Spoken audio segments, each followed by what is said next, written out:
Get these people out of my cabin. They do not belong in first class. What happens when a quiet anniversary celebration turns into a humiliating public spectacle? For Dr. Vanessa Bennett and her husband, Michael. Their $18,000 first-class tickets on Meridian Airways were supposed to be the beginning of a well-deserved celebration. Instead, they were met with suspicious glances, whispered comments, and outright contempt from a crew that could not believe they belonged. The flight attendants' whispered words were crystal clear. They cannot be real first class. But the crew made a fatal mistake. They did not just harass any passenger. They harassed a federal officer with the authority to ground their entire operation. And when Michael Bennett finally stood and flashed his badge, he did not just silence the cabin. He brought an entire airline to its knees. The events that unfolded on Meridian Airways Flight 735 would reverberate through boardrooms, regulatory agencies, and social media feeds around the world. But before we get into what happened next, let me ask you, have you ever been in a situation where someone decided you did not belong, simply based on how you look? This is a story about dignity in the face of disrespect, about power that does not announce itself, and about what happens when those who enforce the rules encounter those who think they are above them. The polished marble floor of Meridian Airways Platinum Lounge at JFK International Airport reflected the crisp morning light streaming through floor-to-ceiling windows. Dr. Vanessa Bennett took a slow sip of her green tea, allowing herself a rare moment of stillness before their transatlantic journey. At 48, Vanessa moved through the world with the precision she brought to her operating room. Today, her navy blue Armani pantsuit was impeccable, her natural hair styled in a sophisticated updo, and her demeanor composed. As one of the few black female cardiothoracic surgeons in the country, she had learned long ago that excellence was her armor and composure her shield. 20 years of reconstructing damaged hearts had taught her to maintain perfect calm in the most critical moments. Beside her, Michael Bennett checked his watch, an understated Omega timepiece, a gift from Vanessa on their 10th anniversary. At 50, Michael was the embodiment of quiet confidence. 6'2" with close-cropped salt and pepper hair, he carried himself with the dignified bearing of someone who observed more than he spoke. His charcoal Tom Ford suit fit his athletic frame perfectly, not flashy, but quality that spoke for itself. Excited, he asked his deep voice a low rumble that had captivated Vanessa since they had met at Howard University 23 years ago. "More than I thought I would be," she admitted. "It has been too long since we have done something just for us." As a senior safety inspector with the Federal Aviation Administration's Air Carrier Division, Michael spent most of his career ensuring that airlines maintained the highest safety standards. His analytical mind, photographic memory for regulations, and unwavering integrity had earned him respect throughout the industry. Airlines typically scrambled to address any concerns he raised during inspections. Today, however, he was simply a husband celebrating 20 years of marriage to the brilliant woman beside him. Their destination, London, had been carefully chosen. 2 weeks of West End Theatre exclusive restaurant reservations, and a side trip to the Cotswolds. After years of postponements due to surgical emergencies and regulatory crises, they had finally committed to disconnecting completely. Their tickets, 1A and 1B on Meridian's flagship Boeing 787 Dreamliner, represented not just luxury, but a declaration this time was sacred.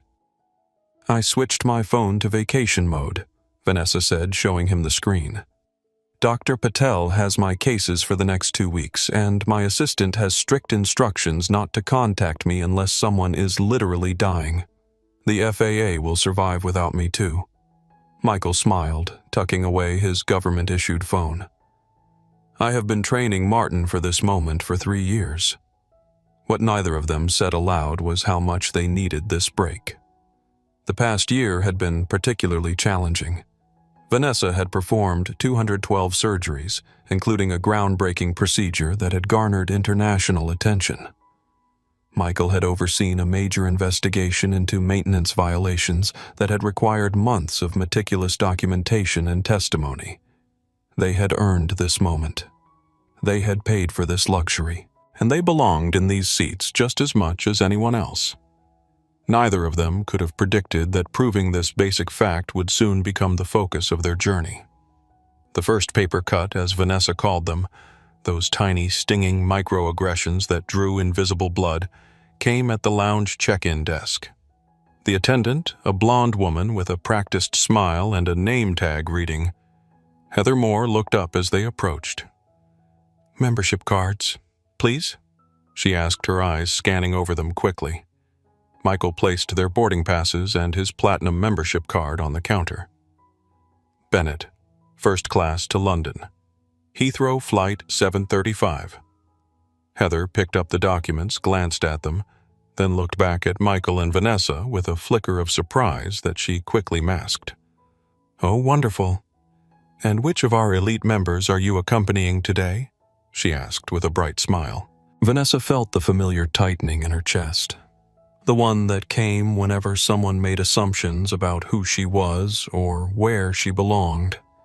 She had felt it in medical school when patients assumed she was the nurse. She had felt it at conferences when colleagues asked whose lab she worked in, unable to conceive that she might be the department head. "We are the elite members," Vanessa replied, her tone professional and warm, the same voice she used to put nervous residents at ease before a difficult procedure. "Bennett seats 1A and 1B. Heather's smile faltered momentarily. Her eyes darted from Vanessa's smooth brown skin to Michael's composed expression. "Right, of course, the Bennett party," she stammered. She had not said it, but the air crackled with her unspoken surprise. "You are first class. You are the platinum members." As they moved away from the desk toward the lounge's seating area, Michael placed his hand gently on the small of Vanessa's back. "Paper cut number 1, he murmured. "I am keeping score," she replied with a wry smile. They settled into plush leather chairs overlooking the tarmac. Vanessa watched massive planes taxi across the concrete, each one a marvel of engineering headed to destinations around the globe. "Remember my fellowship interview at Mass General?" she asked suddenly. Michael nodded. He remembered every slight his wife had endured. "The department chair asked me if I was in the right building," Vanessa continued. "I was wearing a $2,000 suit and carrying a briefcase my parents had given me for graduation. He still assumed I was lost." "What did you tell him?" Michael asked, though he knew the story well. "I told him I was exactly where I was supposed to be, and then I gave the best interview of my life." She smiled at the memory. 6 weeks later, he was introducing me as the most promising cardiothoracic fellow in the program's history. "You have always had that superpower," Michael said, turning other people's underestimation into fuel. "It gets exhausting, though," Vanessa admitted, more vulnerable than she usually allowed herself to be in public. 20 years at the top of my field, and people still look at me and see anything but what I actually am." Michael took her hand, his thumb tracing gentle circles on her palm. "You do not need to prove anything to anyone on this trip.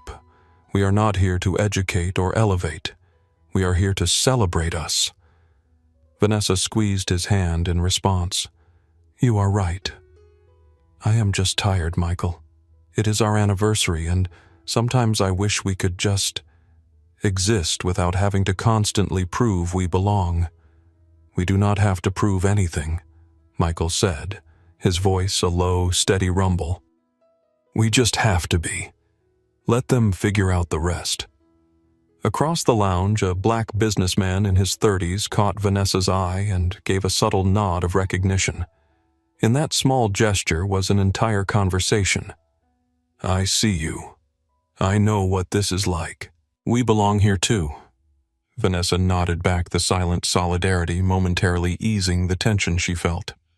In her 20-year career, things had certainly improved, but these paper cuts, they still came, still stung, still accumulated into a larger wound that never fully healed. Besides, Michael added with a small smile, I have a feeling this trip is going to be memorable for reasons we have not even anticipated yet. He had no idea just how prophetic those words would prove to be. Boarding for Meridian Airways Flight 735 to London Heathrow will now begin. We would like to invite our uniformed military personnel and families with small children to pre-board at this time. The announcement echoed through the gate area, crisp and professional. Michael and Vanessa gathered their carry-on items, a leather briefcase for him, a designer tote for her, and positioned themselves near the priority lane. Around them, the gate area hummed with the particular energy of an international departure, excited tourists, blasé business travelers, and harried families, all converging toward a single point. We now invite our first-class passengers, as well as our Platinum Elite and Diamond members, to board through the priority lane. They moved forward, joining the small stream of passengers entering the jetway. Ahead of them, an older white couple in designer casual wear was greeted warmly by the gate agent. Mr. and Mrs. Hoffman, welcome. Enjoy your flight to London. When Michael and Vanessa reached the podium, the gate agent, a woman in her 50s with a tight blonde bun and a nameplate reading Sandra Peters, took their boarding passes with considerably less enthusiasm. She scanned Vanessa's pass first. The machine beeped green. She scanned Michael's next with the same result. Sandra's eyes narrowed slightly as she looked at her screen, then back at them. This is first class, she said, her voice carrying a note of challenge as if they might have wandered into the wrong lane. Yes, we know, Michael replied evenly. Sandra pressed her acrylic nail against her screen. These are full-fare tickets, she emphasized. Not upgrades, not companion passes. That is correct, Vanessa said, stepping slightly forward. Is there a problem with your system? We are in 1A and 1B. Sandra's lips pursed. The implication hung in the air. She was fishing for an explanation that would make sense of what she was seeing. Some reason why these two black professionals could be flying in the most expensive seats on the aircraft. Perhaps they were famous athletes or musicians, categories that her mind could accept. No problem, she finally said, tearing the stubs and handing them back. It is just unusual. As they moved past the gate desk, Vanessa felt Sandra's gaze follow them down the jetway. The weight of that stare was familiar, the look of someone trying to reconcile their presence with deeply held assumptions about where black people belonged. Unusual, Vanessa whispered to Michael as they walked. Her vocabulary is her problem, not ours, Michael replied calmly. Behind them, another passenger had overheard the exchange. Tayshawn Monroe, a young black tech entrepreneur, shook his head in weary recognition. Happens every time, he said quietly as he fell into step beside them. I am in business class, and I bet you anything she is going to check my boarding pass twice. Where are you headed? Michael asked. Connecting through to Dubai. Tayshawn replied. Startup conference. You anniversary trip. Vanessa smiled. 20 years. Tayshawn grinned. Congratulations. That is amazing. Well, enjoy yourselves. Do not let them steal your joy. With a friendly nod, he dropped back as they continued down the jetway. As they approached the aircraft door, the cool air of the climate-controlled cabin spilled out to greet them. Michael noted the registration number on the gleaming Boeing 7879 Dreamliner, one of Meridian's newest aircraft, barely 18 months in service. Its composite structure and advanced avionics made it one of the most sophisticated passenger planes flying. Normally, he would have appreciated the engineering marvel, but today he was simply a passenger. What Michael and Vanessa did not see was the look that passed between Sandra at the gate and Victoria Newman, the purser who greeted them at the door. It was a look of shared conspiracy, a silent knowing and utterly venomous get a load of these two. The first-class cabin on Meridian's 787 Dreamliner was a sanctuary of understated luxury. 8 private suites in a 1-2-1 configuration, each featuring a fully flat bed, 24-inch entertainment screen, and personal minibar. The palette was muted charcoal and silver with accents of the airline's signature teal. Ambient lighting mimicked the natural circadian rhythm, currently set to a gentle morning glow. Michael and Vanessa slipped their bags into the spacious overhead bins and settled into 1A and 1B, the 2 prime suites at the very front left of the aircraft offering both window and aisle access. The suites were angled toward each other with a divider that could be lowered for couples traveling together. Michael lowered it now, creating a shared space between them. The seats were upholstered in soft dove-gray leather, each with its own ottoman and side table. "This is nice," Vanessa said, running her hand appreciatively over the control panel that would transform her seat into a fully flat bed later in the flight. "Worth the splurge." Michael agreed, though they both knew it was not about the luxury itself but what it represented. Time together, uninterrupted, surrounded by comfort, rather than the demands of their high-pressure careers. The purser Victoria Newman appeared moments later. She was tall, with a severe blonde bob, and a nameplate that proudly declared her position as in-flight service director. She moved with an air of absolute authority, but her smile was tight and practiced, never quite reaching her eyes. She stopped first at suites 1C and 1D, where Richard and Elizabeth Hoffman, the older white couple from the gate, were settling in. "Mr. and Mrs. Hoffman, a very warm welcome aboard." Victoria gushed, her voice rising a full octave in warmth. "Can I get you a pre-departure glass of our Laurent Perrier Grand Siècle, or perhaps a mimosa to start your journey?" "Oh, champagne sounds lovely, dear," Elizabeth Hoffman said, removing her designer sunglasses. Victoria beamed and turned her attention to Michael and Vanessa. The transformation was immediate and striking. The smile vanished, replaced by a cool procedural mask. "Mr. and Mrs. Bennett, welcome aboard." She did not offer them champagne. "The main cabin door will be closing in approximately 20 minutes. Please ensure your personal items are properly stowed for departure." She did not wait for a reply. She simply turned on her heel and disappeared into the forward galley. Vanessa and Michael exchanged glances. The contrast in treatment was so blatant, so textbook, it was almost a caricature. "Well," Vanessa said, unbuckling her seatbelt to retrieve her own bottle of water from her tote. "It seems the champagne only flows in certain directions."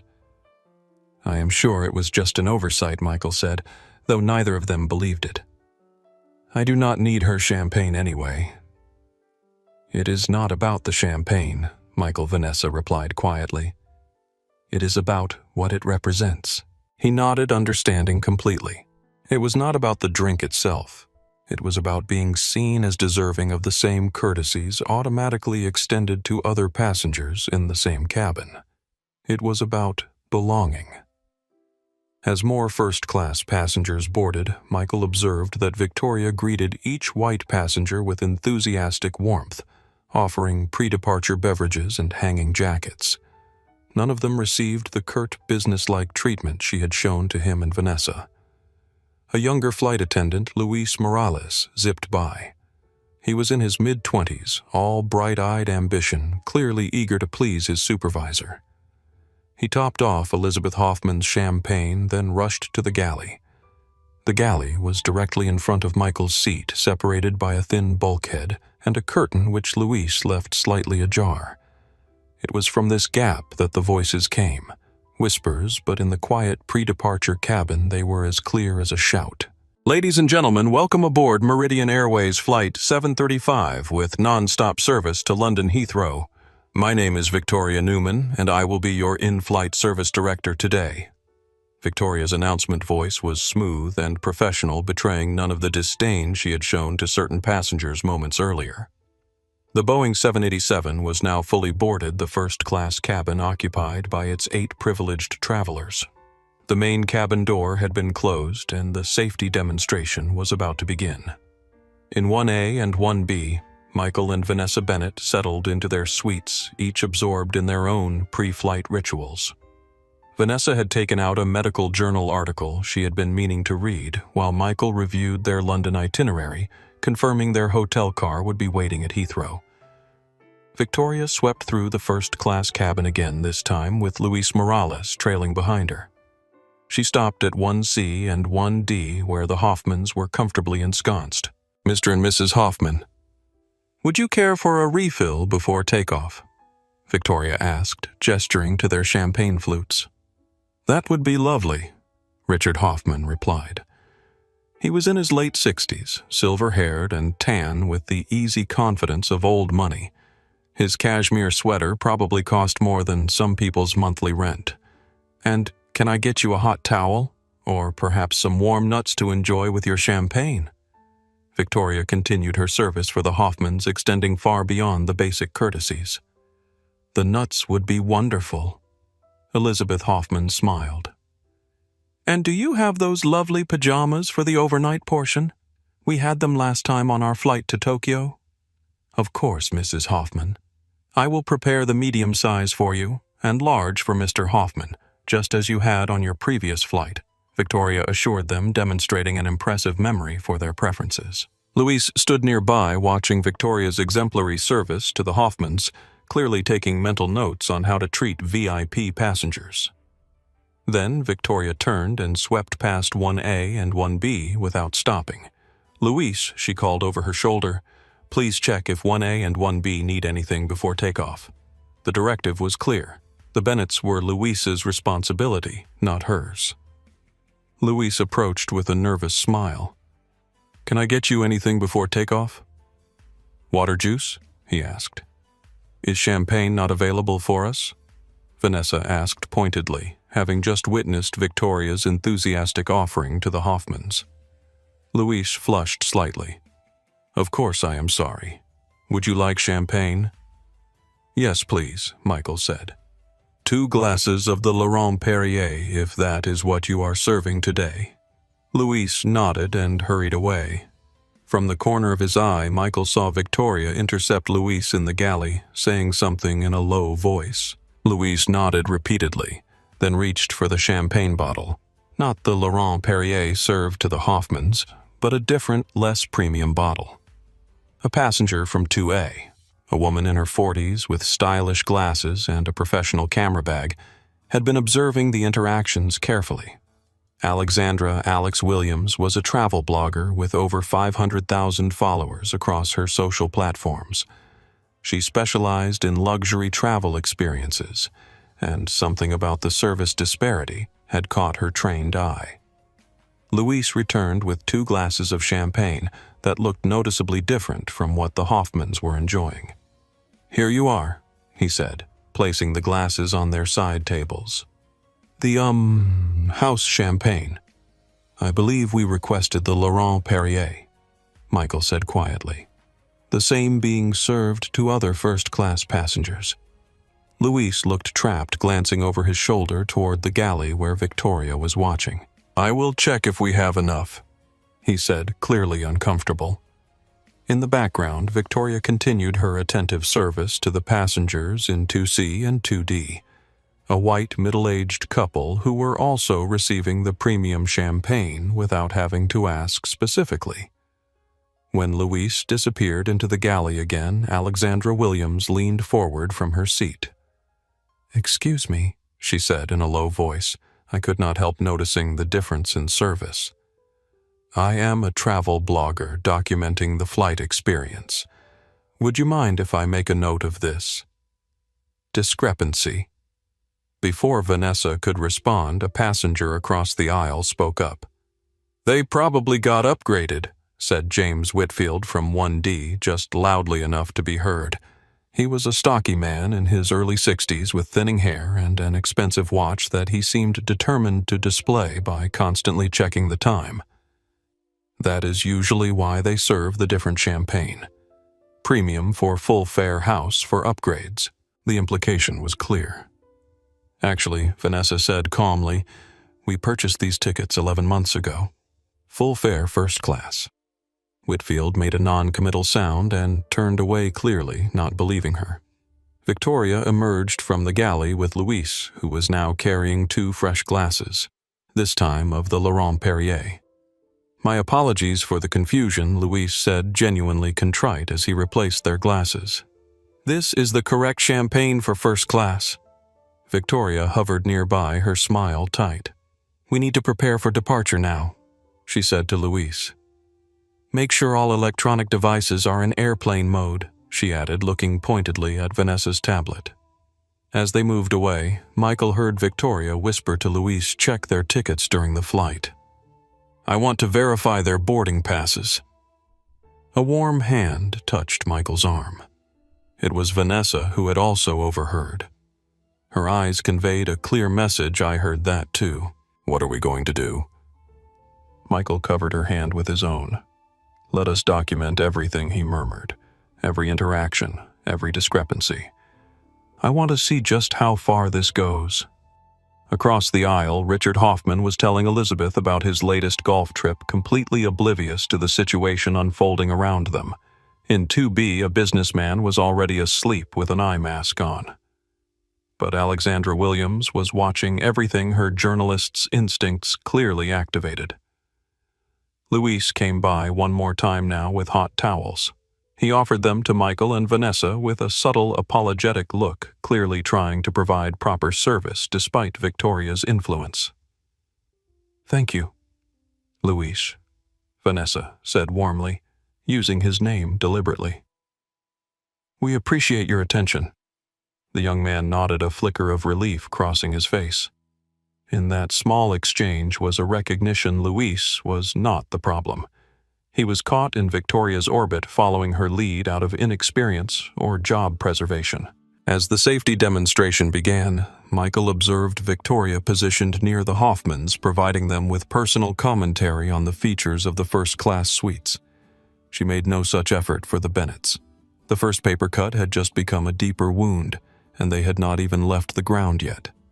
The smooth acceleration of the Boeing 787 pressed Michael and Vanessa into their seats as the aircraft thundered down JFK's runway 31L.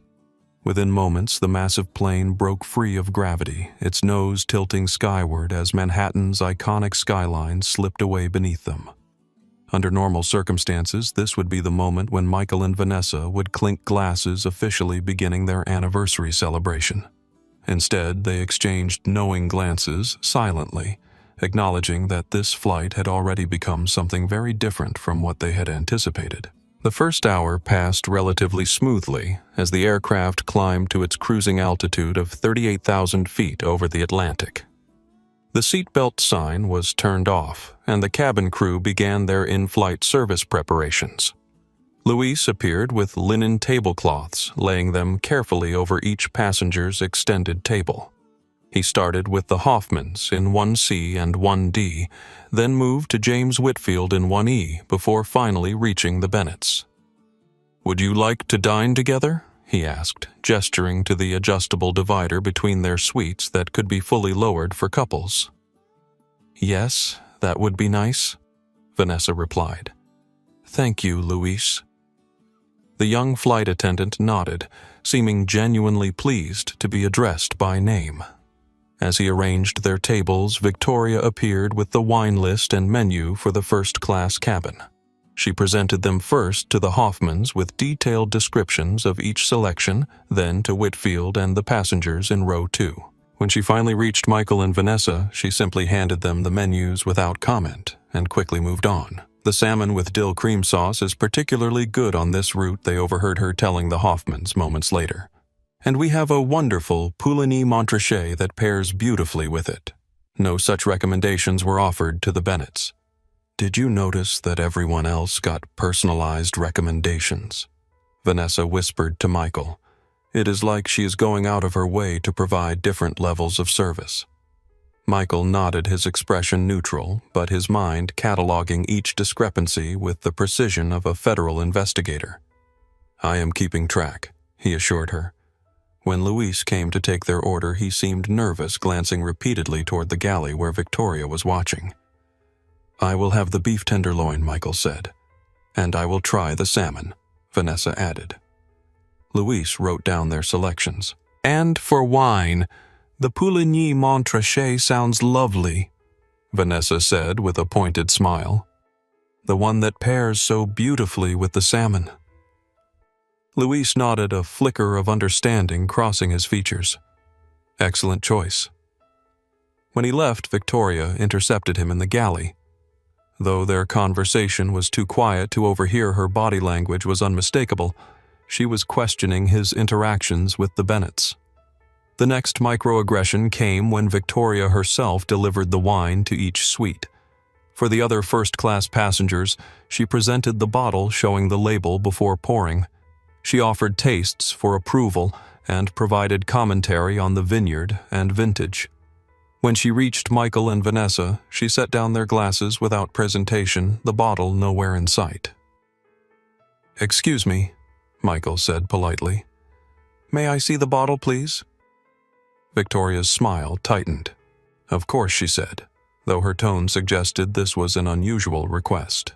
She retreated to the galley and returned with the bottle, holding it at an angle that made it difficult for Michael to read the label. "Is there a problem?" she asked. "No problem," Michael replied evenly.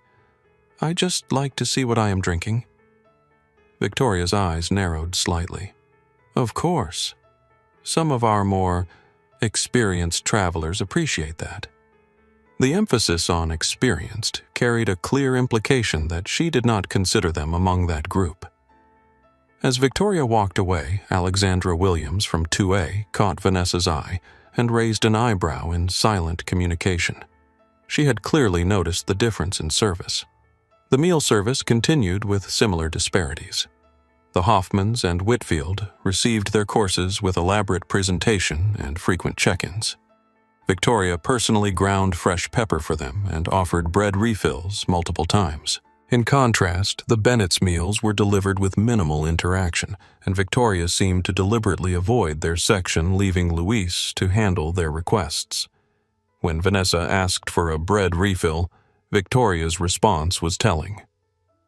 "We typically limit bread service to 1 roll per passenger in first class," she said. "It helps us maintain adequate supplies for the entire cabin." Yet just minutes earlier, she had offered a 3rd roll to Elizabeth Hoffman without prompting. The microaggressions continued to accumulate. When Michael pressed his call button to request a glass of water, it remained unanswered for 15 minutes, while calls from the Hoffmans and Whitfield received immediate attention. When Vanessa asked about the amenity kits that had been distributed to other first-class passengers, but not to them, Victoria claimed they were just about to distribute those, though they had been given to others over an hour earlier. When Michael inquired about the advertised pajamas for the overnight portion of the flight, Victoria informed him that they were only available upon request, despite having proactively offered them to the Hoffmans. Each incident alone might have been dismissed as a service oversight. Together they formed an unmistakable pattern. During a quiet moment, when Victoria was in the galley, Luis approached with their amenity kits and pajamas. "I am sorry about this," he whispered, barely audible. "This is not right." "It is not your fault," Vanessa assured him. "But why is she doing this?" Luis glanced over his shoulder. "She has been with the airline for 20 years. She has certain ideas about who belongs in first class." He looked deeply uncomfortable. "I should not be saying this. You are doing the right thing," Michael said quietly. "Has she done this before?" Before Luis could answer, Victoria's sharp voice cut through the cabin. "Luis, I need you in the galley immediately." The young man straightened up, his momentary courage evaporating. Right away, he called back, hurrying away. From across the aisle, James Whitfield had been observing the exchanges with growing irritation.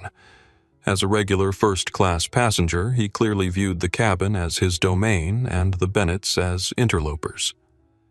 "You know," he said, leaning slightly toward Michael, "if you are not happy with the service, perhaps business class might be more suitable next time." The implication was unmistakable. "I am quite comfortable in first class. Thank you." Michael replied with deliberate calm. "In fact, I have flown in these seats many times." Whitfield made a dismissive noise. "Well, some of us are here every week. We are used to a certain standard, you understand. The crew knows what we expect." "And what standard would that be?" "Exactly." Vanessa asked, her tone pleasant but her eyes sharp. Whitfield seemed taken aback by the direct question. "Well, you know. Professionalism. Attention to detail. A certain atmosphere." "And you do not think we contribute to that atmosphere?" Vanessa pressed.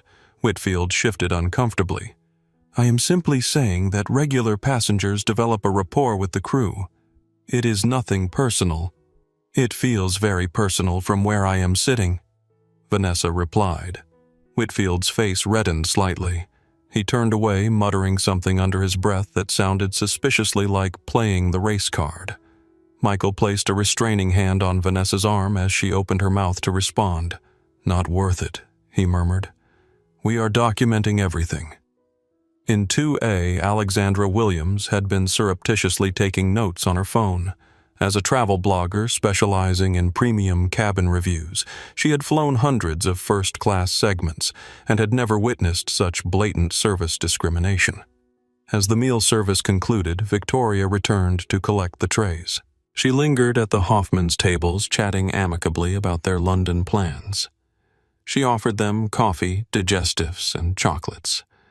When she reached the Bennetts, her demeanor changed completely. She efficiently cleared their tables without a word, offering no post-meal refreshments. "Excuse me," Michael said. "We would like coffee, please. And could we see the selection of digestives?" Victoria's smile never reached her eyes. "Of course. Luis will be right with you with coffee. We are a bit limited on after-dinner drinks at the moment." As she walked away, Michael and Vanessa exchanged glances. The pattern was unmistakable and increasingly difficult to ignore. "Should we say something?" Vanessa whispered. "Not yet," Michael replied. "I want to see how far this goes. But I promise you, Vanessa, this will not go unaddressed." The cabin lights dimmed as the aircraft continued eastward over the Atlantic. Most passengers prepared for sleep on the overnight flight. But for Michael and Vanessa Bennett, what should have been the beginning of a joyful celebration had transformed into something far more troubling, a masterclass in discrimination at 38,000 feet. 3 hours into the flight, the cabin was bathed in the soft blue glow of the Dreamliner's mood lighting. Most passengers had reclined their suites into the bed position, taking advantage of the lie-flat seats to get some rest before landing in London. Richard and Elizabeth Hoffman were both asleep, eye masks in place and breathing deeply. James Whitfield had consumed 3 scotches and was now snoring loudly enough to be heard over the ambient engine noise. Michael Bennett, however, remained awake. Years of FAA investigations had trained him to notice details that others missed, and something about this flight felt increasingly wrong. Next to him, Vanessa had drifted into a light sleep, her reading glasses still perched on the edge of her nose, medical journal open on her lap. The forward galley was mostly dark, with just enough light for the crew to navigate. Victoria and Luis were there, along with another flight attendant Michael had not seen before. Daniela Rodriguez, according to her name tag. They were conducting the mid-flight inventory check, counting meals and beverages for the arrival service. The galley curtain was partially open and sound carried clearly in the quiet cabin. Michael was not trying to eavesdrop, but Victoria's voice, though hushed, was perfectly audible from his suite. "I just do not get it," Victoria's sharp voice hissed. Sandra at the gate said they were full fare. "Look at them. They are probably using some kind of credit card scam. Or maybe they are those influencers who try to get everything for free." "They do not look like influencers," Luis's reedy voice replied, followed by a nervous chuckle. "He is dressed like a professor or something. And she thinks she is so entitled," Victoria continued, asking to see the wine bottle, requesting seconds on bread. "These people always want to squeeze every penny of value when they end up in first by mistake." Michael's hand tightened on his armrest. These people. The words hit like a physical blow. Maybe they just saved up for a special trip, Daniela suggested quietly. The woman mentioned it is their anniversary. Please, Victoria scoffed. Do you know what those seats cost? Over $9,000 each. They do not fit the profile. Then came the line that made Michael's blood run cold. Trust me, Victoria whispered, her voice laced with venom. They cannot be real first class. Real first class is, well, it is like the Hoffmans, people who belong here. These two, they are just passing through. Probably won some contest or sued somebody. Just make sure you double-check everything they ask for. I want an eye on them. Michael's jaw clenched. He glanced over at Vanessa and was startled to find her eyes open, staring at the ceiling. She had heard it too. Her expression was composed, but he knew his wife well enough to see the hurt beneath her professional mask. Did you verify their boarding passes like I asked? Victoria continued. Yes, Luis admitted reluctantly. They are legitimate. Full fare tickets purchased 11 months ago. Well, something is not right, Victoria insisted. Nobody pays that kind of money for seats they do not normally sit in. I have been flying this route for 15 years. I know my passengers. Michael watched as Vanessa carefully closed her medical journal and removed her glasses, folding them deliberately. Her movements were precise, controlled, the same way she operated when faced with a crisis in surgery. She was containing her emotions, compartmentalizing just as she did when a patient's heart failed under her hands. I am going to request a different flight attendant for our section, Vanessa whispered. Wait, Michael replied softly, placing his hand over hers. Let us think strategically. If we complain now, she will just deny everything and make the rest of the flight even more uncomfortable. In the galley, the conversation continued. We should at least offer them the proper service, Daniela was saying, discomfort evident in her voice. It is company policy to... I know company policy better than you do. Victoria cut her off. I have been flying since you were in elementary school, and I know trouble when I see it. These two are going to write a complaint no matter what we do trying to get free miles or an upgrade next time. I have seen it 100 times. But what if they are just regular customers? Luis persisted, showing unexpected backbone. The man seems to know a lot about aviation. He asked about the specific engine model when I served his meal. That is exactly what I mean, Victoria replied. They always try too hard. Real first-class passengers do not need to show off how much they know. In 2A, Alexandra Williams had also overheard the conversation. The travel blogger caught Michael's eye and raised her phone, discreetly mouthing the words, I am recording this. Michael gave her a subtle nod of appreciation. Thomas Jenkins, a tech executive seated in 2C who had been quietly observing the situation, now leaned forward. Excuse me, he said in a low voice. I could not help overhearing. This is completely unprofessional behavior from that flight attendant. Would you like me to say something? I am a Diamond member with over 2 million miles on Meridian. Michael considered the offer.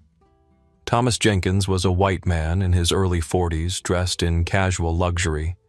Exactly the type Victoria seemed to respect. His intervention might change the dynamic, but it would also take away their opportunity to document the full extent of the discrimination. Thank you, but not just yet, Michael replied. We are handling it our way. I understand, Thomas nodded. But if you change your mind, I am happy to back you up. This is not right. As the galley conversation ended, Victoria emerged with fresh bottled water, distributing it to the passengers in row 2, then to Whitfield and the Hoffmans. She deliberately bypassed 1A and 1B, leaving Luis to awkwardly deliver water to the Bennetts several minutes later. I am sorry, Luis whispered as he placed the bottles on their side tables. I do not agree with how you are being treated. It is not your fault, Vanessa assured him. But you should know that this is not just rude service. It is discrimination, and it is being documented. Luis's eyes widened slightly. He glanced over his shoulder toward the galley, then back at the Bennetts. "I have only been flying for 6 months," he said quietly. "Victoria is my supervisor. She does my performance reviews." "I understand," Michael said. "You are in a difficult position." Luis hesitated, then lowered his voice further. "She has done this before. Not usually this obvious, but there is a pattern some of us have noticed." "Thank you for telling us," Michael replied. "That information is helpful." As Luis retreated to the galley, Vanessa turned to Michael, her expression troubled. "What are we going to do?" she asked. "This is supposed to be our celebration, not another battlefield." Michael took her hand, his touch steady and reassuring. "First, we document everything: times, statements, disparities in service. Second, we continue to respond with professionalism. And third, his expression hardened slightly. When the time is right, we address it officially." "I am so tired of having to be the better person," Vanessa said, a rare moment of vulnerability from a woman who had spent her career proving herself in predominantly white male spaces. "I know," Michael replied, "but we have something they do not expect." "What is that knowledge? Authority. And the ability to ensure that this never happens to anyone else on this airline." Vanessa studied her husband's face, recognizing the quiet determination she had seen many times before. Michael Bennett was not a man who sought confrontation, but neither was he someone who let injustice pass unchallenged. "We are still going to enjoy our anniversary," he promised, squeezing her hand. "This is just a detour, not a destination." Vanessa nodded, drawing strength from his certainty. As a cardiothoracic surgeon, she was accustomed to high-pressure situations with life-or-death stakes. This was different. Not a medical emergency, but a moral one. And just as she would never walk away from a patient in crisis, she would not let this discrimination go unaddressed. Outside their window, the vast Atlantic stretched beneath them, dark and endless under the moonlight. They were halfway to London, but the most significant part of their journey was yet to come. 5 hours into the flight, the first hints of dawn were beginning to lighten the eastern horizon. Most passengers remained asleep, their suites cocoon-like in the dim cabin. The air felt stale and dry, the peculiar atmosphere of a long-haul flight when night transitions to morning. Vanessa had managed to get a few hours of sleep, but Michael remained vigilant, documenting each interaction with the crew in the Notes app on his phone. The list had grown disturbingly long. Victoria emerged from the crew rest area looking fresh despite the overnight shift. She immediately began preparing for the breakfast service, organizing trays in the galley with crisp efficiency. Luis and Daniela joined her, receiving instructions in low voices. The breakfast service followed the now familiar pattern. Victoria personally served the Hoffmans, who had awakened and were adjusting their seats to the upright position.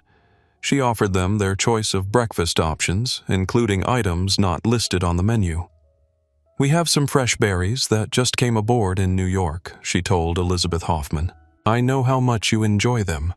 I had the catering team prepare a special portion." The personalized attention continued as she moved to James Whitfield's suite and then to the passengers in row 2. When she reached Michael and Vanessa, her demeanor changed entirely. "Continental or hot breakfast?" she asked curtly. "What are the hot options?" Vanessa inquired. "They are listed on the menu," Victoria replied, making no effort to recite them as she had for other passengers. "I will have the eggs. Benedict, please," Vanessa said. "And I will take the frittata," Michael added. Victoria nodded and walked away without another word. Luis appeared minutes later with their beverages, orange juice and coffee for both. As he set down Michael's cup, his hand trembled slightly, causing a few drops to spill onto the tray table. "I am so sorry," he said quickly, reaching for a napkin. "It is fine, Luis," Michael assured him. "Accidents happen." Victoria, who had been watching from the galley, swooped in immediately. "Is there a problem here?" she asked, her tone suggesting she expected one. "Not at all," Michael replied calmly. "Just a small spill already cleaned up." Victoria's eyes narrowed as if searching for a reason to intervene. Finding none, she turned to Luis. "Remember your training," she said pointedly. "First-class service requires precision." The implication was clear. Luis was being reprimanded for providing friendly service to the Bennetts. As Victoria walked away, Luis whispered, "Your breakfast will be right out." When the meals arrived, the contrast was striking. The Hoffmans' plates were garnished with fresh herbs and arranged with artistic precision. Vanessa's Eggs Benedict, however, was carelessly assembled, the hollandaise sauce congealing, and the English muffin barely toasted. Michael's frittata was similarly neglected, the presentation haphazard compared to the other first-class meals. "This is deliberate," Vanessa murmured, examining her plate. Michael nodded, taking a photo with his phone. "Evidence," he said quietly. In 2A, Alexandra Williams was doing the same, documenting the stark difference in presentation between the meals. The culminating incident occurred as the breakfast service concluded. Victoria was moving through the cabin with a pot of coffee, offering refills. She had just topped off Elizabeth Hoffman's cup when she turned too quickly, bumping into Vanessa, who had stood to visit the lavatory. The coffee splashed across Vanessa's silk blouse, the hot liquid creating an immediate dark stain across the expensive fabric. "Oh," Victoria exclaimed, her surprise appearing genuine though her follow-up was telling. "You should be more careful. Passengers should remain seated during service." Vanessa gasped, more from the accusation than the heat. "I was simply standing to use the restroom," she said, reaching for napkins to blot the spreading stain. "The seatbelt sign is off and I have every right to move about the cabin," she added, her professional composure beginning to crack. Michael was on his feet immediately, handing Vanessa more napkins while fixing Victoria with a steady gaze. "My wife needs club soda and salt for the stain," he said evenly. "And I believe an apology is in order." Victoria's expression hardened. "Accidents happen in flight," she said dismissively. "I will see if we have club soda." She walked away without apologizing, leaving Vanessa standing there, stained and humiliated. Luis rushed over with a bottle of club soda and a sympathetic expression. "I am so sorry, Dr. Bennett," he said, having noted her title from the passenger manifest. "Let me help you clean that." "Thank you, Luis." Vanessa said, her voice tight with controlled emotion. The commotion had awakened the remaining sleeping passengers, and now all eyes in the first-class cabin were on the unfolding scene. Alexandra Williams had captured the entire incident on video. Thomas Jenkins in 2C looked appalled. Even the Hoffmans seemed uncomfortable with Victoria's handling of the situation. Only James Whitfield appeared unmoved, making a show of checking his watch, as if the incident were merely an inconvenience to his schedule. "These things happen," he commented loudly enough for everyone to hear. "That is why I never wear anything valuable on flights." The implication that Vanessa's clothing was somehow inappropriate for first class was the final straw. Michael Bennett stood his 6'2" frame, commanding attention without raising his voice. "I would like to speak with the captain, please," he said to Victoria as she returned from the galley. Victoria's expression flickered between surprise and dismissal. "The captain is busy preparing for our arrival in London. If you have a complaint, you can submit it to customer service after we land." "This is not a matter for customer service," Michael replied, his voice calm but firm. "This is a matter of passenger rights and federal aviation regulations. I would like to speak with the captain now." Victoria's smile turned cold. "Sir, as I explained, the flight deck is occupied with arrival preparations. I am the highest authority in the cabin, and I have addressed the situation. Your wife stood up during service and caused a collision. Now please return to your seat. We are beginning our descent soon." Michael remained standing, his expression neutral, but his eyes intently focused on Victoria. "Are you refusing my request to speak with the captain?" he asked. "I am prioritizing the safety of this flight," Victoria replied with exaggerated patience. "Something you seem unwilling to respect." From across the aisle, James Whitfield interjected. "Just sit down and let them do their jobs. Some of us have connections to make at Heathrow." Michael ignored him, keeping his attention on Victoria. "For the record, I am formally requesting to speak with the captain about discriminatory treatment my wife and I have received throughout this flight." Victoria's face flushed. "Discriminatory? That is a serious accusation, sir. I have been nothing but professional with all passengers. We have witnesses and documentation that suggest otherwise," Michael replied evenly. The tension in the cabin was palpable. Other passengers shifted uncomfortably in their seats, sensing that this confrontation was escalating beyond a routine customer service issue. Victoria's voice took on an edge of authority. "Sir, I need you to return to your seat immediately. If you continue to disrupt the cabin, I will have to report this as an incident of passenger non-compliance." It was a thinly veiled threat. Passenger non-compliance could result in law enforcement meeting the aircraft upon arrival. Michael remained unperturbed. "I am not being non-compliant. I am making a reasonable request to speak with the captain regarding a legitimate concern." Victoria took a step closer, lowering her voice. "Listen carefully. We land in less than 2 hours. If you want to file a complaint, you can do so at the service desk in London. But right now, you are becoming disruptive, and I will not hesitate to note that in my report."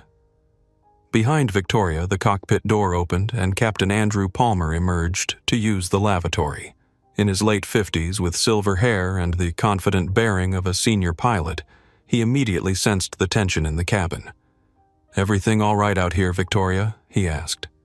Victoria straightened, smoothing her uniform. "Everything is fine, Captain. Just a passenger with a spilled coffee making unnecessary demands." Captain Palmer looked from Victoria to Michael, then to Vanessa, who was still attempting to clean her blouse. "What seems to be the issue?" he asked directly. Before Michael could answer, Victoria interjected, "They are upset about an accidental coffee spill, Captain. I have offered assistance, but they are being difficult. I have got it under control." Michael met the captain's gaze. "That is not accurate, Captain. My wife and I have experienced consistent discriminatory treatment throughout this flight, culminating in this incident which was not acknowledged or properly addressed." Captain Palmer's expression remained neutral, though his eyes sharpened with interest. "That is a serious allegation. Perhaps we should discuss this privately." Victoria's composure faltered slightly. "Captain, we are preparing for arrival. This can be handled through normal customer service channels." The captain held up a hand to silence her. "I will be the judge of that, Victoria." He turned back to Michael. "Sir, if you would like to step into the galley with me for a moment, I would be happy to hear your concerns." As Michael moved to follow the captain, Victoria's voice took on a desperate edge. "Captain, with all due respect, this is a cabin management issue. There is no need to involve the flight deck." Captain Palmer gave her a measured look. "Thank you, Victoria. Please continue with arrival preparations." In the galley, Captain Palmer spoke in low tones. "I apologize for any discomfort you and your wife have experienced. Can you tell me specifically what has happened?" Michael began a concise factual summary of the events since boarding. As he spoke, the captain's expression grew increasingly concerned. "These are serious allegations," he said when Michael finished. "I assure you they will be thoroughly investigated."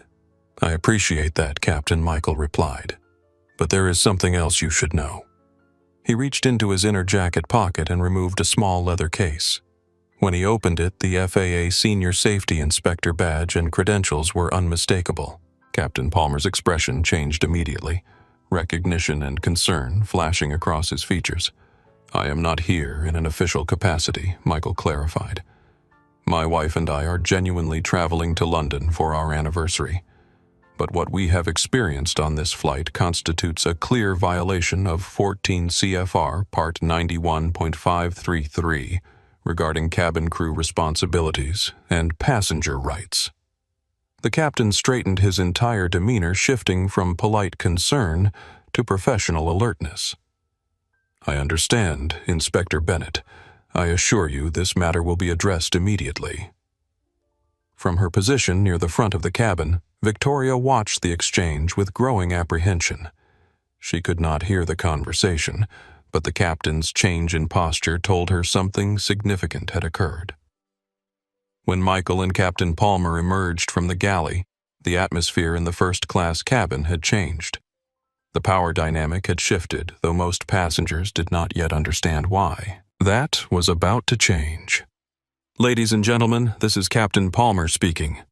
We are approximately 90 minutes from our arrival at London Heathrow. We have been cleared for a direct approach, and weather conditions are favorable with light rain and temperature of 14 degrees Celsius." The captain's announcement came through the cabin speakers with professional clarity. Nothing in his tone suggested the tense conversation that had just occurred in the galley. "At this time, I would like to personally apologize for any service inconsistencies you may have experienced during our flight. Meridian Airways prides itself on equal respectful treatment of all passengers, and I have been made aware that we may have fallen short of that standard today." In the forward galley, Victoria froze a stack of customs forms in her hands. This was highly unusual. Captains rarely addressed service issues directly, especially over the public address system. "I will be speaking with our cabin crew about these concerns," Captain Palmer continued. "In the meantime, please do not hesitate to let any crew member know if you need assistance during our final hours of flight." The announcement concluded, leaving a buzz of speculative conversation in its wake. Passengers glanced at each other, then at the Bennetts putting together the pieces of what they had witnessed. Victoria emerged from the galley, her face flushed with anger and embarrassment. She moved directly to Michael and Vanessa's suites, leaning in with a tight smile that did not reach her eyes. "I see you have escalated this situation unnecessarily," she said, her voice low but intense. "The captain is very busy with arrival preparations. Your complaint could have been handled through proper channels." Michael met her gaze evenly. "The proper channel for addressing discriminatory treatment is immediate notification to the pilot in command. I am sure you are familiar with federal aviation regulations regarding passenger rights." Victoria's smile hardened. "Sir, I have been flying for over 20 years. I know my job, and I resent the implication that I have discriminated against anyone." "It is not an implication," Vanessa said, joining the conversation. "It is a documented fact. You have provided demonstrably different service to us compared to other passengers in the same cabin." "That is your perception," Victoria countered. "And perception is not reality. Actually, Alexandra Williams interjected from 2A. I have documented the differences in service. I am a travel journalist, and I have reviewed over 200 first-class flights. The disparity in how you have treated the Bennetts compared to other passengers is unmistakable." Victoria's head snapped toward Alexandra, suddenly realizing that her actions had been observed and recorded by a professional critic. Her composure faltered momentarily before she regained control. "I do not know what you think you have seen," she said to Alexandra, "but I can assure you that all passengers receive equal treatment in my cabin." "That is demonstrably false," Thomas Jenkins added from 2C. "I have witnessed the difference myself. As a Diamond member with over 2 million miles on Meridian, I am familiar with your first-class service standards, and what I have observed today falls far short." Victoria's face reddened as she realized she was losing control of the narrative. Passengers she would typically respect and prioritize, a travel journalist and a Diamond member, were aligning against her. "This is ridiculous," she snapped, abandoning her professional demeanor. "You have no idea the challenges we face maintaining service standards with certain types of passengers." The phrase hung in the air, certain types of passengers, its implication unmistakable. "And what type would that be exactly?" Michael asked, his voice deadly calm. Victoria realized her mistake too late. She glanced around, noting that most of the first-class cabin was now watching the exchange. Even the Hoffmans, who had been the beneficiaries of her preferential treatment, looked uncomfortable. I simply meant inexperienced travelers who are not familiar with first-class protocols she attempted to recover. It has nothing to do with other factors. What protocols are those? Vanessa pressed. The protocol of not offering us champagne, the protocol of checking our tickets multiple times, the protocol of serving us different meals than everyone else. Victoria's professional mask slipped further. You people always make everything about race. I have provided perfectly adequate service to everyone in this cabin. You people, Michael repeated softly. The phrase echoed in the suddenly silent cabin. Realizing her critical error, Victoria attempted to backpedal. I meant passengers who are looking for special treatment. This has nothing to do with your race. Then why did you tell Luis that we cannot be real first class, and that real first class is like the Hoffmans? Michael asked. We both heard you say it. Victoria's eyes widened in shock. You were eavesdropping on private crew conversations when those conversations are about us and clearly audible from our seats. Yes, Vanessa replied. And apparently we were not the only ones who heard you. Alexandra Williams held up her phone. I recorded it, along with several other concerning statements you have made during this flight. Victoria's face drained of color as she realized the extent of her exposure. Her career, built over 2 decades, was potentially crumbling before her eyes. In that moment of panic, she made her final and most damaging mistake. You need to delete that recording immediately, she demanded, reaching for Alexandra's phone. It is against airline policy to record crew members without consent. Alexandra pulled her phone back. Actually, it is not. There is no expectation of privacy in a public cabin, especially when you are making discriminatory statements loud enough for multiple passengers to hear. Victoria turned back to the Bennetts, her professional pretense now completely abandoned. This is what you wanted all along, is not it? To create a scene to play the victim to get special treatment or compensation. What we wanted, Vanessa said with quiet dignity, was to celebrate our 20th anniversary with the first-class experience we paid for. The same experience given to every other passenger in this cabin. Well, you have certainly made sure that will not happen, Victoria snapped. Congratulations on ruining the flight for everyone. At that moment, Luis approached cautiously from the galley. Victoria, he said in a low voice, the captain is asking for you on the interphone. Victoria straightened her uniform, attempting to regain her composure. This is not over, she said to the Bennetts, before turning sharply and heading to the galley. In the tense silence that followed, James Whitfield from 1E decided to weigh in. Well, this is all very dramatic, he commented loudly. Some of us are just trying to enjoy a peaceful flight without all this activism. Michael turned to him calmly. Sir, requesting equal treatment is not activism. It is a basic right. Look, Whitfield said, leaning forward. You got what you wanted. You have embarrassed the flight attendant and involved the captain.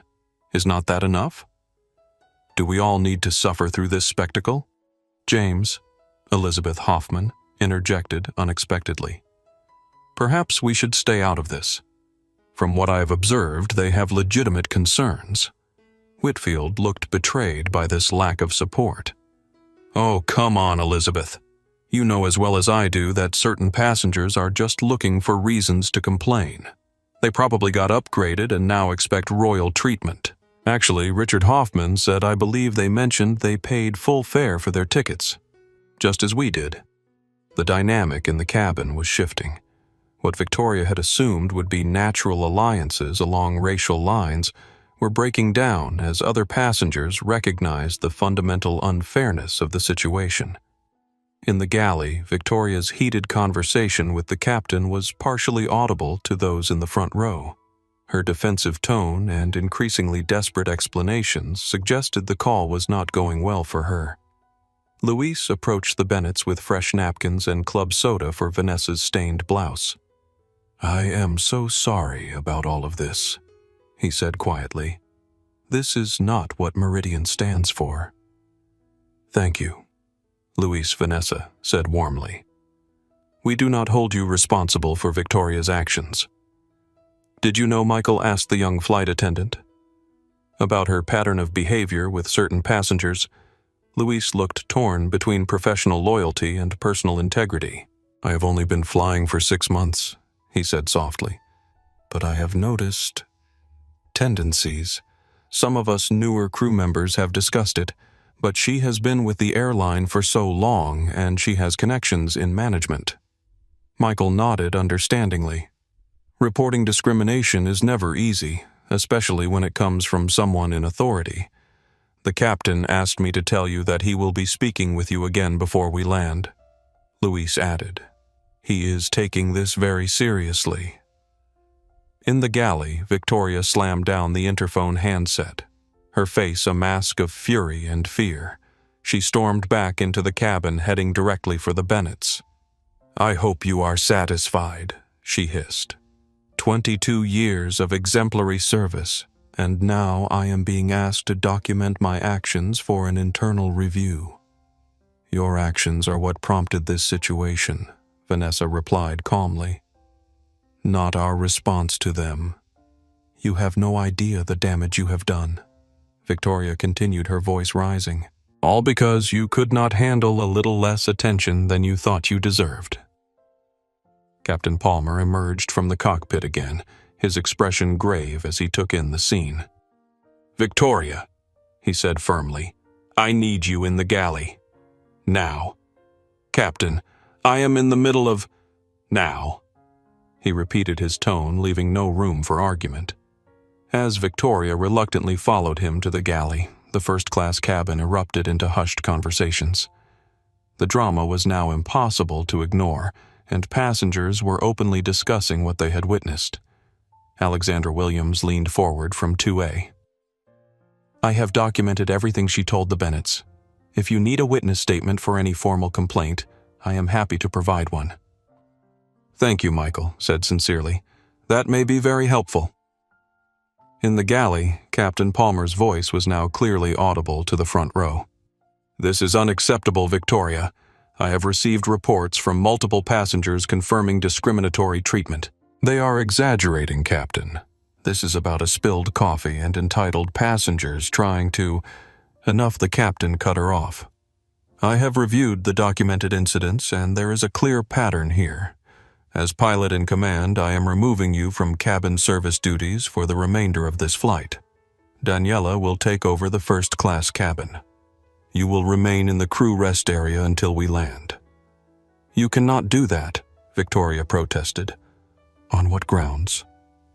"On the grounds that your behavior constitutes a potential safety risk by creating a hostile environment for passengers in violation of federal regulations and company policy." "This is outrageous," Victoria sputtered. "I have never been treated like this in my entire career." "That is the problem," Captain Palmer replied grimly. "I suspect you have never been held accountable before. That changes today." The confrontation had reached its breaking point, and the power dynamics had shifted irrevocably. What Victoria had begun as a subtle exercise in discrimination had escalated into a career-defining moment of accountability, and Michael Bennett had yet to reveal the full extent of his authority and influence. The Dreamliner began its initial descent toward London Heathrow, the gentle banking of the aircraft tilting the horizon visible through the windows. The mood in the first-class cabin remained tense in the aftermath of Victoria's removal from service. Daniela Rodriguez had taken over providing attentive and equal service to all passengers with a professionalism that highlighted Victoria's failings. In the galley, Captain Palmer was engaged in a quiet conversation with Michael Bennett, their voices too low for other passengers to hear. The captain's expression was grave, his posture respectful as he listened to Michael's concerns. Vanessa observed the interaction from her suite, noting the subtle shift in the captain's demeanor, the increasing deference he showed as Michael spoke. She recognized the signs her husband was no longer speaking as a passenger, but as a federal official. After several minutes, Captain Palmer nodded decisively and returned to the cockpit. Michael made his way back to his seat, his expression unreadable. "What is happening?" Vanessa asked quietly. "The captain is filing an air safety report," Michael replied. "He is documenting the incident in official channels." "Will that be enough?" she asked, thinking of Victoria's 22 years with the airline and her apparent connections in management. "It is just the beginning," Michael assured her. In the row behind them, Alexandra Williams was updating her social media channels, her thumbs flying across her phone screen. "I hope you do not mind," she said, leaning forward. "I have mentioned this incident in my live trip report. No names, just the situation. The response has been overwhelming. People are sharing similar experiences on Meridian and other airlines." Michael nodded thoughtfully. "Transparency is important. These issues persist because they remain hidden." James Whitfield, who had been silently fuming since his attempt to defend Victoria had backfired, suddenly spoke up. "This is ridiculous," he said loudly. "One flight attendant has a bad day and suddenly it is a federal case. You people always have to make everything so dramatic." The cabin fell silent at his outburst. Whitfield, emboldened by the attention, continued. 20 years ago, passengers understood their place. Now everyone thinks they are entitled to special treatment. So you did not get champagne offered the exact same way as someone else. Is that really worth destroying someone's career?" Michael turned to face him calmly. "Sir, this is not about champagne. It is about dignity and equal treatment under federal law." "Federal law?" Whitfield scoffed. "Next you will be threatening to sue the airline. That is how it always goes, is not it." Vanessa's eyes flashed with anger, but her voice remained measured. "Mr. Whitfield, your comments suggest you believe we do not belong in these seats." May I ask why Whitfield shifted, uncomfortably aware that other passengers were watching? "I did not say that. I simply think this whole situation has been blown out of proportion." "The situation is exactly in proportion to the offense," Michael replied. "Discrimination in air transportation is not a minor inconvenience. It is a violation of federal law and basic human dignity." "Oh, please." Whitfield rolled his eyes. "Discrimination, always the same card." A tension headache was building behind Vanessa's eyes. After 20 years as one of the few black female cardiothoracic surgeons in the country, she was intimately familiar with this dismissive attitude. The implication that claims of discrimination were always exaggerated, always a card being played rather than a lived reality. "Mr. Whitfield," she said, her surgeon's precision evident in each carefully chosen word, "I have performed over 2,000 open-heart surgeries. I have held people's lives in my hands. I have published 37 peer-reviewed articles and pioneered 2 surgical techniques now taught in medical schools worldwide. My husband has overseen aviation safety for commercial carriers across 3 regions. We are both at the top of highly demanding fields. And yet, the moment we step outside our professional contexts, people like you and Victoria immediately assume we do not belong." Whitfield appeared taken aback by this recitation of credentials. I did not know." "You did not need to know." Vanessa continued. "That is the point. No passenger should have to present their resume to receive equal treatment." The cabin fell silent as her words resonated with everyone present. Even the Hoffmans were nodding in agreement. Luis appeared from the galley, approaching Michael hesitantly. "Sir, the captain asked me to inform you that we will be landing in approximately 30 minutes. He also wanted me to confirm that you will be met by Meridian's London station manager upon arrival." "Thank you, Luis," Michael replied. "There is something else," Luis added, his voice dropping to a near whisper. "Victoria is demanding to know who you are. She is convinced you must be someone important for the captain to take your complaint so seriously." A small smile played at the corner of Michael's mouth. She will find out soon enough. As Luis returned to the galley, Whitfield's curiosity got the better of him. "So, who are you?" he asked bluntly. "Someone famous? A politician?" "I am a passenger who paid for a service and expected to receive it without discrimination," Michael replied evenly. "That should be enough." Whitfield's persistence was interrupted by an announcement from the flight deck. "Ladies and gentlemen, this is Captain Palmer. We are beginning our final approach into London Heathrow. At this time, please ensure your seats are in the upright position. Tray tables are stowed and all electronic devices are switched to airplane mode." The usual pre-landing routine began. Luis and Daniela moving through the cabin, checking seatbelts and collecting last-minute items.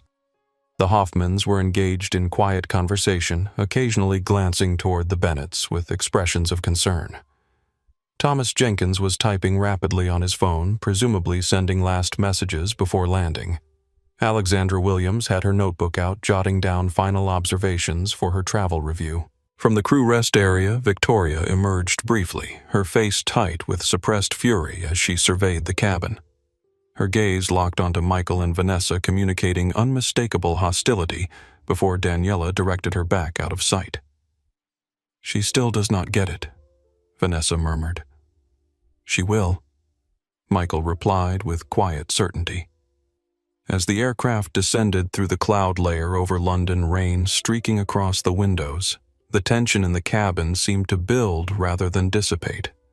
Everyone sensed that this story was not yet concluded, that the real confrontation was still to come.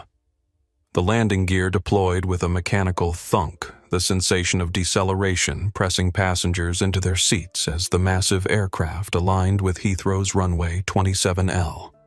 The gentle bump of wheels touching down was followed by the roar of reverse thrust as the Dreamliner slowed on the wet tarmac. "Ladies and gentlemen, welcome to London Heathrow Airport, where the local time is 10:42 a.m. Please remain seated with your seatbelts fastened until the aircraft has come to a complete stop at the gate and the seatbelt sign has been turned off." As the aircraft taxied toward Terminal 5, Michael reached inside his jacket and removed a small leather case. He placed it on his side table, not opening it yet, but positioning it visibly. Vanessa recognized the gesture. Her husband was preparing for what came next. When the aircraft finally reached the gate and the seatbelt sign was turned off, Captain Palmer emerged from the cockpit.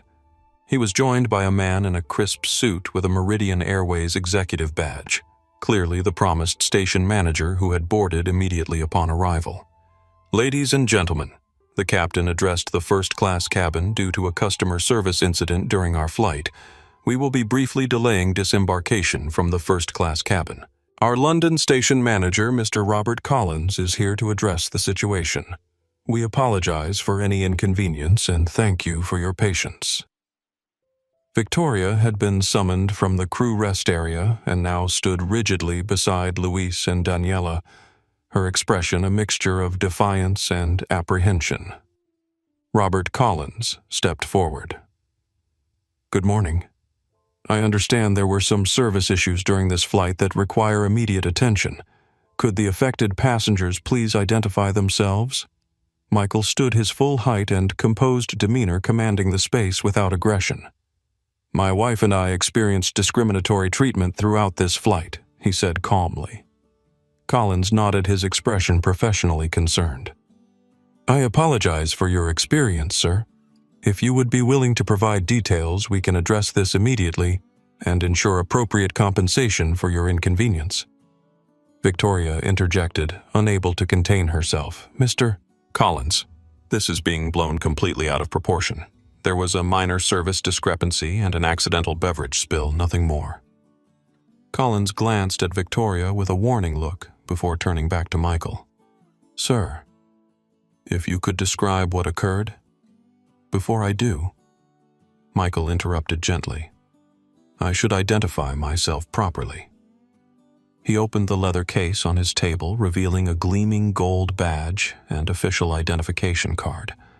The federal seal was unmistakable, as was the title beneath it, Federal Aviation Administration, Senior Safety Inspector. The effect was immediate and electric. Victoria's face drained of color. Luis and Daniela exchanged alarmed glances. Robert Collins froze mid-sentence, suddenly realizing he was facing not just an upset passenger, but a federal authority with jurisdiction over airline operations. "My name is Michael Bennett," he continued in the same measured tone. "I am a senior safety inspector with the FAA's Air Carrier Division. While I am traveling privately today with my wife to celebrate our anniversary, I cannot and will not ignore the violations of federal regulations that occurred on this flight." The cabin was absolutely silent. Even the ambient sounds of the aircraft seemed to have faded away. Every eye was fixed on the badge in Michael's hand, the physical manifestation of authority that Victoria had never imagined her target possessed. Under 14 CFR Part 91.533 and related statutes, airlines are prohibited from discriminating against passengers on the basis of race color, national origin, religion, sex, or ancestry. Michael continued, his voice taking on the formal cadence of his professional role. Additionally, Meridian Airways' own published service standards promise equal treatment to all passengers within the same class of service. Victoria found her voice, though it trembled slightly. "I did not discriminate against anyone. This is a misunderstanding. I have documented over 20 specific instances of disparate treatment during this 8-hour flight," Michael cut her off. "These have been corroborated by multiple witnesses and, in some cases, video evidence. This pattern of behavior constitutes a clear violation of federal transportation law." Robert Collins had recovered his professional composure, though alarm was evident in his eyes. "Inspector Bennett, I assure you that Meridian Airways takes these allegations extremely seriously. We will conduct a thorough investigation. This is not a matter for internal investigation alone," Michael clarified. "As a federal inspector, I am initiating an official FAA inquiry into discriminatory practices on Meridian Airways Flight 735 with potential implications for the carrier's compliance record and certification." The words hung in the air like a thunderclap. Everyone in the cabin understood the gravity of this declaration. An FAA investigation was no minor matter. It could result in significant fines, operational restrictions, and damage to the airline's safety rating.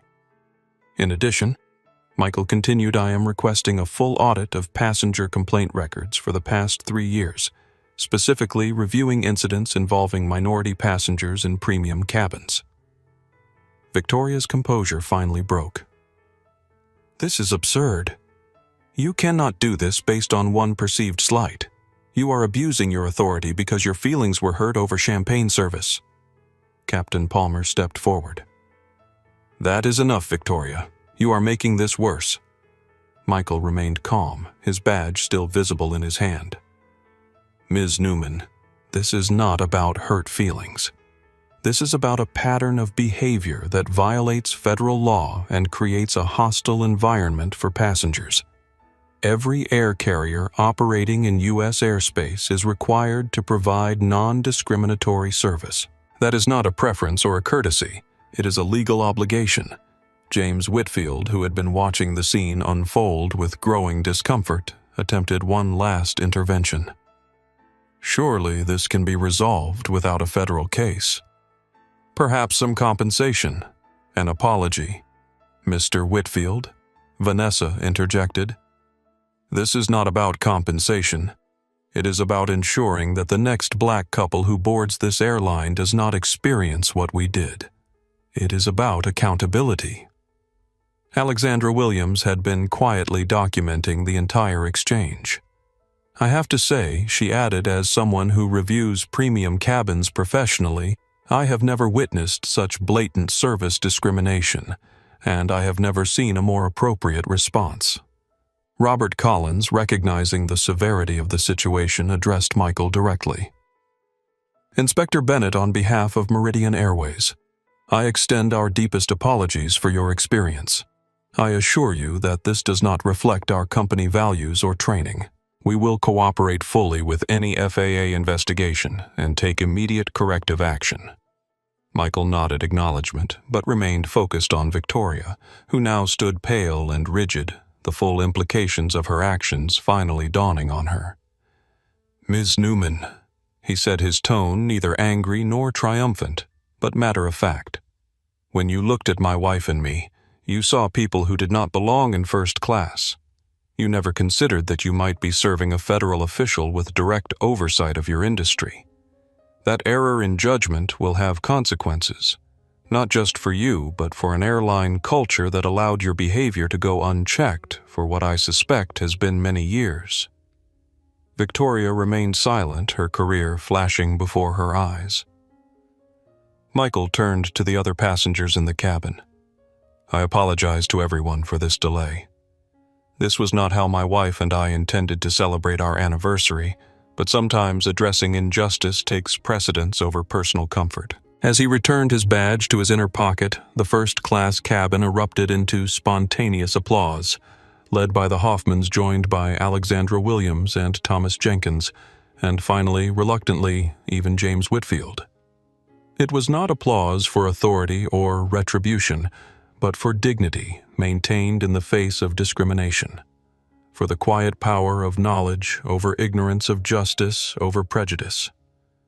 The badge moment had transformed what might have been just another incident of normalized discrimination into a watershed moment for Meridian Airways and possibly the entire industry. The jetway connected with a gentle thud as ground crew secured it to the aircraft door. Inside the first-class cabin, the atmosphere remained charged with tension and anticipation. Victoria Newman stood rigidly by the galley, her face a mask of professional neutrality that barely concealed her inner turmoil. Robert Collins, Meridian's London station manager, was engaged in an intense but hushed conversation with Captain Palmer, occasionally glancing toward Michael and Vanessa. "What happens now?" Vanessa asked quietly, collecting her belongings. "The official process begins," Michael replied. "My report will trigger a mandatory investigation by both the airline and the FAA's Office of Civil Rights." Luis approached the Bennetts, his expression a mixture of regret and relief. "Dr. and Mr. Bennett, I wanted to apologize again. I should have done more to intervene." "You were in a difficult position," Luis, Vanessa assured him. "Standing up to a superior is not easy, especially when you are new to the job." Still, Luis persisted. "I knew what was happening was wrong. Others have noticed Victoria's behavior before, but no one has had the authority to really address it." "That changes today," Michael said. "Would you be willing to provide a statement about your observations? Not just from this flight, but any pattern you have witnessed during your training?" Luis hesitated only briefly before nodding. "Yes, I would. Several of us junior crew members have discussed her tendencies when it comes to certain passengers. But she has been with the airline for so long and she has connections in management. Your testimony could help ensure this does not happen to other passengers," Michael encouraged. "Then yes, absolutely," Luis decided. "I will provide whatever information you need." As Luis moved away to prepare for deplaning, Alexandra Williams approached from 2A. "I have uploaded my notes and recordings to secure storage," she told them quietly. "I have a significant platform in the travel industry, and with your permission, I would like to cover this incident in my review. Not as a scandal, but as an important accountability moment for the airline industry." "We appreciate that," Vanessa replied.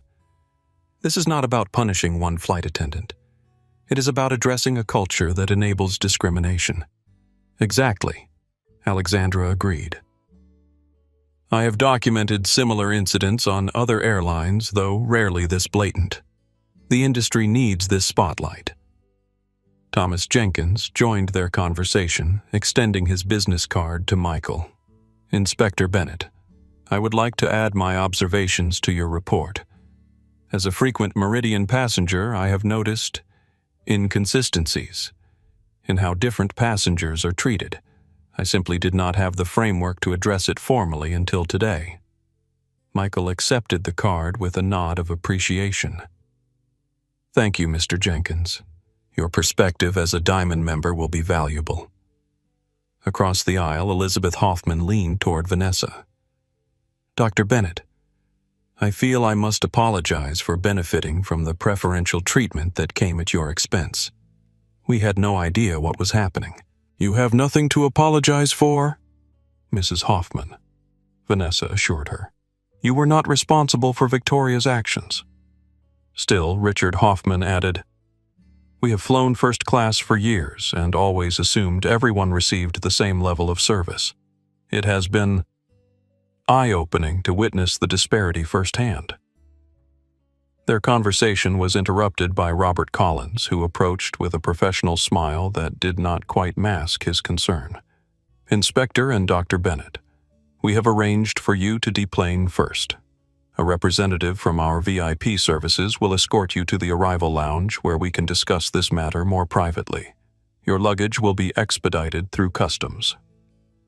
"Thank you, Mr. Collins," Michael replied, "but we will deplane with the other first-class passengers as originally scheduled. We do not require special treatment, only equal treatment." Collins nodded, understanding the message. "Of course. In that case, if you are willing, I would appreciate the opportunity to meet with you in our arrival lounge after deplaning. Our regional director for Europe would like to address your concerns personally." "We will be there," Michael confirmed. As the cabin door was opened and deplaning began, Victoria made one last attempt to salvage the situation. She approached Michael and Vanessa with a tight smile. "Inspector Bennett," she said, her voice carefully modulated, "I want to personally apologize for any misunderstanding during our flight. It was never my intention to make you or your wife feel unwelcome."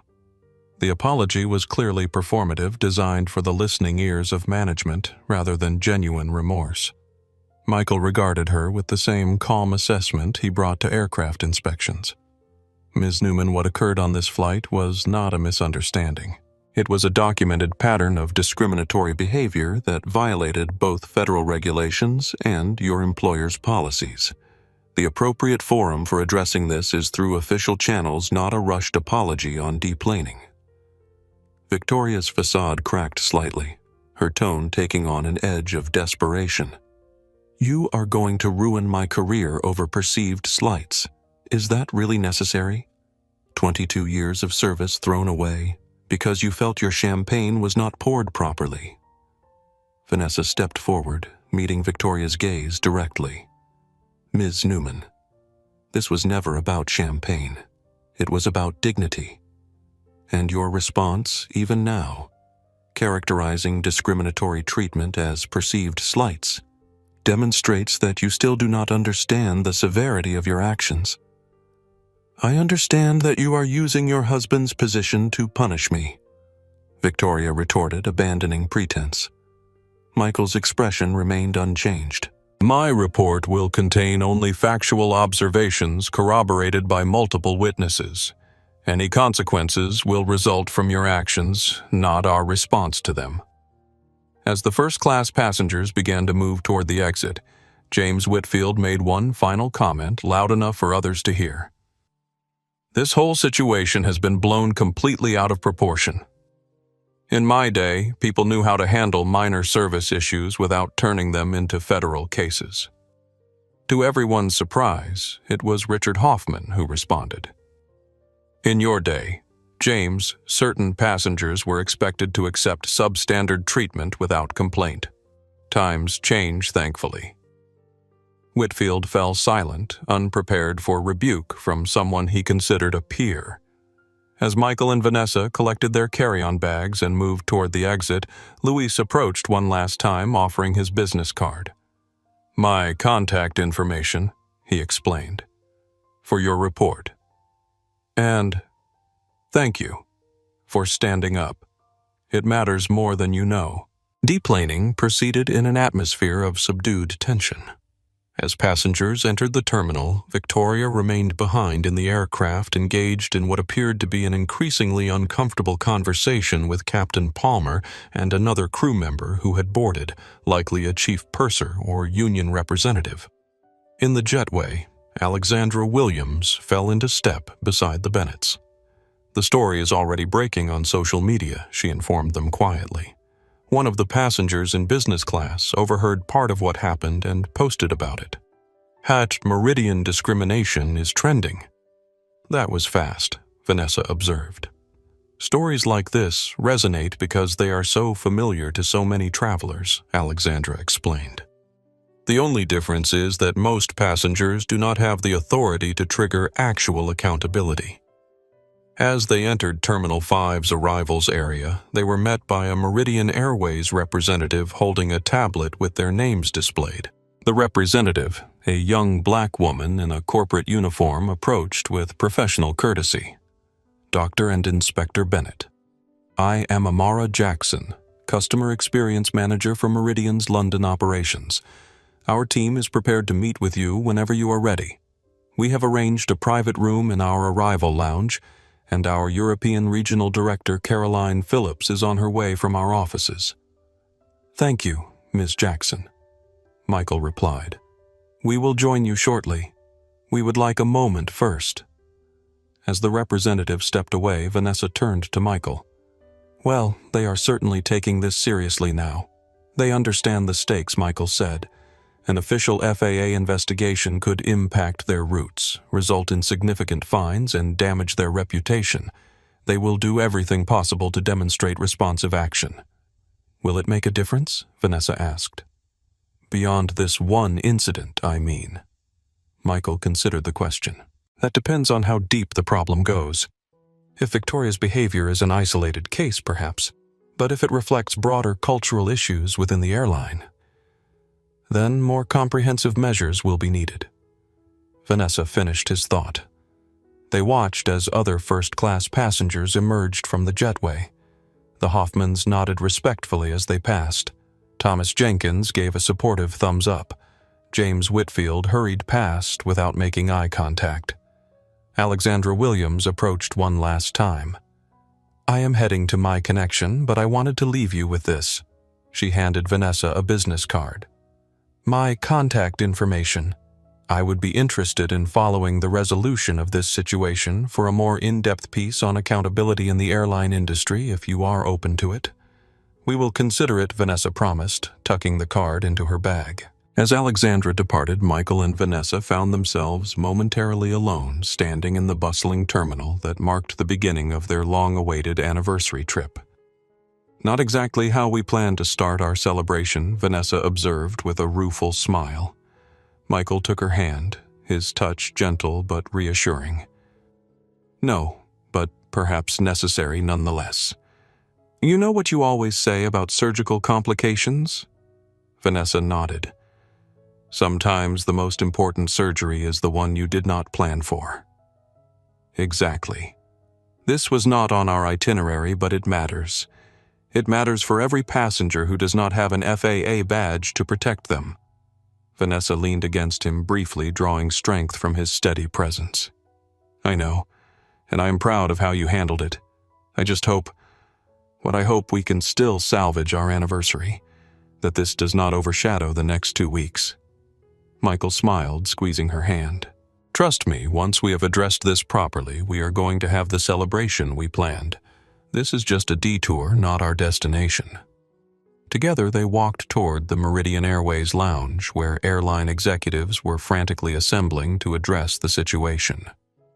The power dynamic had shifted irreversibly, and what had begun as a routine case of discrimination had transformed into a potentially industry-changing moment of accountability.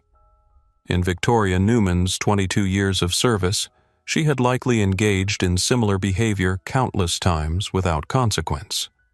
But on this particular flight, her assumption about who belonged in first class had finally met its match. The badge Michael carried represented more than federal authority. It represented a promise that rules applied equally to everyone, even those who believed themselves exempt. The Meridian Airways. First-class lounge at Heathrow Terminal 5 was designed to epitomize British luxury. All leather club chairs, subtle lighting, and discreet service. Today, however, it had been transformed into an impromptu crisis management center. A private meeting room had been commandeered blinds, drawn against curious eyes as Meridian executives huddled inside. Michael and Vanessa Bennett sat on one side of a polished conference table, their postures relaxed but attentive. Across from them were Caroline Phillips, Meridian's European Regional Director, Robert Collins, the London Station Manager, and Emma Bradford, the airline's Chief Legal Counsel for International Operations, who had been summoned from her weekend off. First and foremost, Caroline began her crisp British accent conveying practiced sincerity. "I want to extend our deepest apologies for your experience on Flight 735. What you have described represents a complete failure of our service standards and values as an organization." Michael nodded acknowledgement, but remained silent, allowing her to continue. "We are treating this with the utmost seriousness," Caroline assured them. "Victoria Newman has been suspended pending investigation, and we have already begun interviewing other crew members and passengers." Emma Bradford interjected with the careful precision of an experienced attorney. "Inspector Bennett, we understand you have indicated your intention to file an official FAA report regarding this incident. While that is absolutely your right, we hope you might consider allowing Meridian to demonstrate our commitment to addressing these issues internally first." Michael's expression remained neutral. "Ms. Bradford, I appreciate your position. However, federal regulations are clear. As a certified inspector who directly witnessed multiple violations of 14 CFR Part 91, 533, I am required to file a formal report." Emma nodded, having expected this answer. "Of course. In that case, we want to assure you that Meridian will cooperate fully with any investigation. We are prepared to provide complete access to our training materials, service standards, documentation, and passenger complaint records." "That is appreciated," Michael replied. "The investigation will be thorough and impartial." Caroline leaned forward, her expression earnest. "What happened to you was inexcusable, and we want to make it right. We would like to offer you a full refund of your tickets, complimentary first-class return flights, additional compensatory miles, and our most sincere apologies." Vanessa exchanged a glance with Michael before responding. "Ms. Phillips, while we appreciate the offer, this is not about compensation. It is about ensuring that other passengers do not experience what we did." "Absolutely," Caroline agreed quickly. "In addition to addressing this specific incident, we are prepared to conduct a comprehensive review of our training procedures and service protocols." Michael finally spoke. "That is a start. But I am concerned this may reflect deeper cultural issues within Meridian. Our experience today was not subtle. It was blatant, consistent discrimination that multiple passengers recognized immediately. That suggests an environment where such behavior is, if not encouraged, at least tolerated." The executives exchanged uncomfortable glances. Robert Collins cleared his throat. "Inspector Bennett, I have been with Meridian for 15 years, and I can assure you that discrimination is not part of our culture. However," he added hastily as Michael raised an eyebrow, "your point about Victoria's behavior being so overt is well taken. It does raise questions about oversight and accountability." The meeting continued for another hour, with the Meridian team outlining their proposed response: an internal investigation, enhanced training, and a review of passenger complaint data. Michael provided a detailed account of the incidents during the flight, and Vanessa offered her perspective as a professional who had navigated discrimination throughout her career. As the meeting concluded, Caroline made one final appeal. "Dr. and Inspector Bennett, we hope this unfortunate incident will not permanently color your perception of Meridian Airways. We are committed to doing better. That commitment will be measured by actions, not words," Michael replied evenly. "I will be monitoring the response closely." Outside the lounge, the Bennetts were met by a Meridian representative who escorted them to their waiting car service. As they settled into the luxury vehicle for the drive to their hotel in Mayfair, Vanessa checked her phone for the first time since landing. "Michael," she said, her voice tinged with surprise, "you need to see this." She handed him her phone, which displayed a Twitter thread that had already garnered over 20,000 retweets. Alexandra Williams had posted a carefully worded account of the incident without naming the Bennetts specifically, but detailing the discriminatory treatment and the revelation of Michael's FAA credentials. The hashtag #FlyingWhileBlack was trending alongside #MeridianDiscrimination. Travelers were sharing their own experiences of mistreatment in premium cabins across multiple airlines. That escalated quickly, Michael observed. It is not just Alexandra. Vanessa continued scrolling through her notifications. Several passengers from our flight have posted about it. Someone in business class captured video of Victoria being escorted off the aircraft after we landed. Their phones began buzzing with incoming calls and messages. Colleagues, friends, and family who had seen the viral posts and recognized the description of a black FAA inspector and his surgeon wife.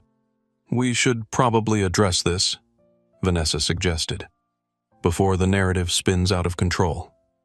Michael nodded, composing a brief statement which they both reviewed before posting. As the passengers involved in today's incident on Meridian Airways Flight 735, we confirm that we experienced discriminatory treatment that will be addressed through appropriate official channels. We appreciate the support, but ask for privacy as we continue our anniversary trip and as proper procedures unfold. This was about accountability, not publicity. As their car navigated London's crowded streets, the media explosion continued. Aviation blogs picked up the story, followed by mainstream outlets. The business implications were immediately apparent. Meridian Airways stock had already dropped 3% as investors reacted to the potential fallout. By the time they checked into their hotel suite at the Connaught, the story had gone global. CNN was running a segment titled "First Class Discrimination, FAA Inspector Exposes Airline Practices." The BBC had contacted Meridian for comment on allegations of discriminatory service practices. The Wall Street Journal was analyzing the potential financial impact of an FAA investigation. So much for keeping a low profile on our anniversary. Vanessa sighed, sinking onto the plush sofa in their suite. Michael sat beside her, taking her hand. "We can still have our celebration. The media cycle will move on, but for now, this conversation needed to happen." "I know," Vanessa agreed. "It is just, I have spent my career being Dr. Bennett, focusing on the work rather than fighting every battle. Sometimes it is exhausting to become a symbol instead of just being allowed to exist." "I understand," Michael said softly. "If you want to issue a no further comment and focus on our anniversary, we can do that. The official process will continue regardless." Vanessa considered this, then shook her head. "No, this matters. But let us be strategic about it. One comprehensive statement, then we focus on us." They crafted a more detailed statement which Vanessa posted on her professional social media accounts. "As a black woman who has navigated predominantly white spaces throughout my career, today's incident on Meridian Airways was unfortunately familiar. The assumption that we did not belong in first class, despite having paid full fare, reflects biases that persist across industries. My husband's position as an FAA inspector provided accountability that most passengers do not have access to. This is not about one flight attendant, but about airline cultures that enable discrimination. We are working with Meridian and regulatory authorities to ensure lasting change. Now we are returning to our anniversary celebration, grateful for the support and hopeful that our experience will lead to more equitable treatment for all travelers." The statement was immediately amplified across platforms, reshared by colleagues in medicine and aviation, and picked up by news outlets seeking comment.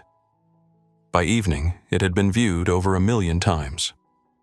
Their phones continued buzzing with notifications, but they silenced them, determined to reclaim their celebration. A bottle of champagne arrived from the hotel manager who had recognized them from the news. The card read simply, "With our compliments and respect." As they prepared for their dinner reservation at a Michelin-starred restaurant, Vanessa paused, looking at her reflection in the mirror. Her silk blouse still bore the faint stain from Victoria's accidental coffee spill. "I should change," she murmured. Michael came up behind her, meeting her eyes in the reflection. "You know what, wear it. It is part of our story now. And besides," he added with a smile, "you still look stunning." Vanessa laughed, the tension of the day finally breaking. "Fine. But you are not just saying that because you are afraid of your wife.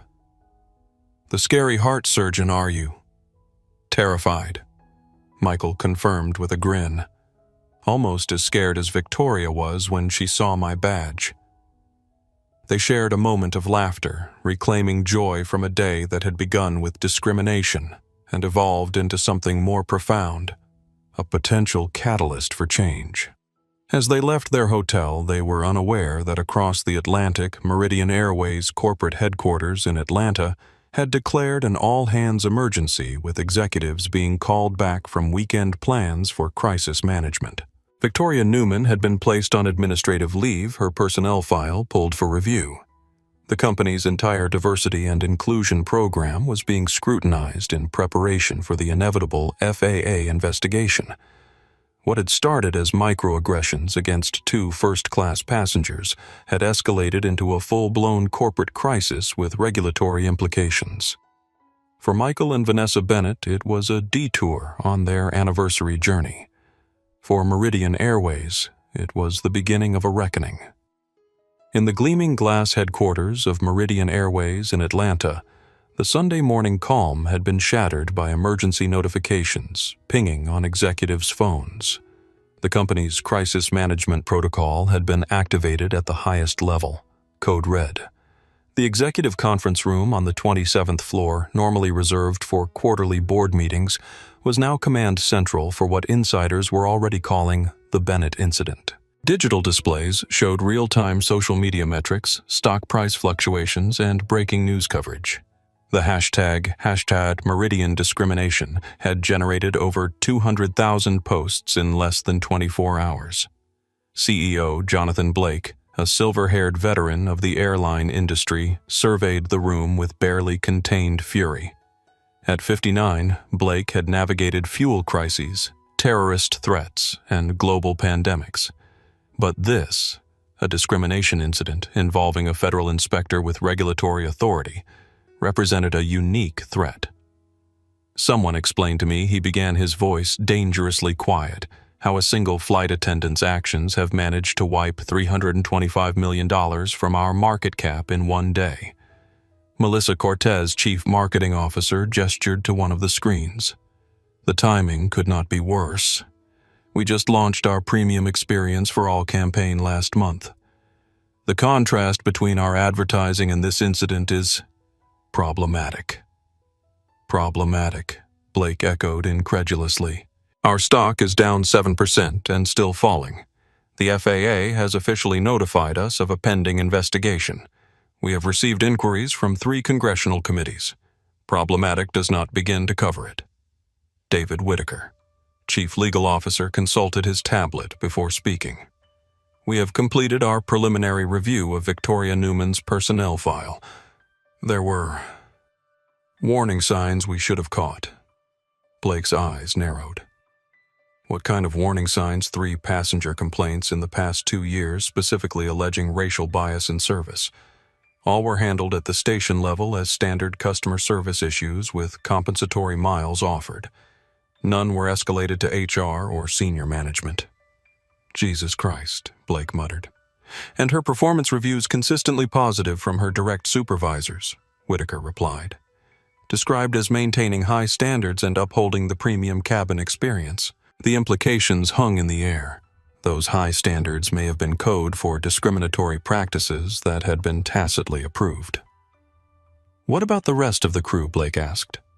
We have interviewed the captain, the junior flight attendant, Luis Morales, and another crew member named Daniela Rodriguez, responded Sarah Mitchell, VP of In-Flight Services. Captain Palmer's account corroborates Inspector Bennett's completely. Luis and Daniela both indicated that Victoria's behavior was not unusual, that she frequently provided different levels of service to passengers she deemed less deserving of first-class treatment. Different levels of service, Blake repeated disgust evident in his tone. and supervisors never addressed this. According to Luis, newer crew members noticed the pattern but felt powerless to address it, given Victoria's seniority and connections within the company, Mitchell explained. He specifically mentioned that she is close friends with Regional VP Thomas Anderson. Blake's expression darkened further. "Where is Anderson now?" "He is refusing to return calls," Mitchell admitted. "But we have found emails indicating he intervened personally when one of the previous complaints against Victoria was filed. He characterized it as a misunderstanding and had it resolved at the lowest level."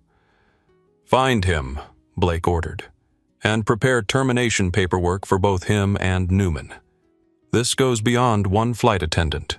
This is a failure of oversight and accountability." The crisis team continued methodically through their assessment. The PR disaster was expanding hourly.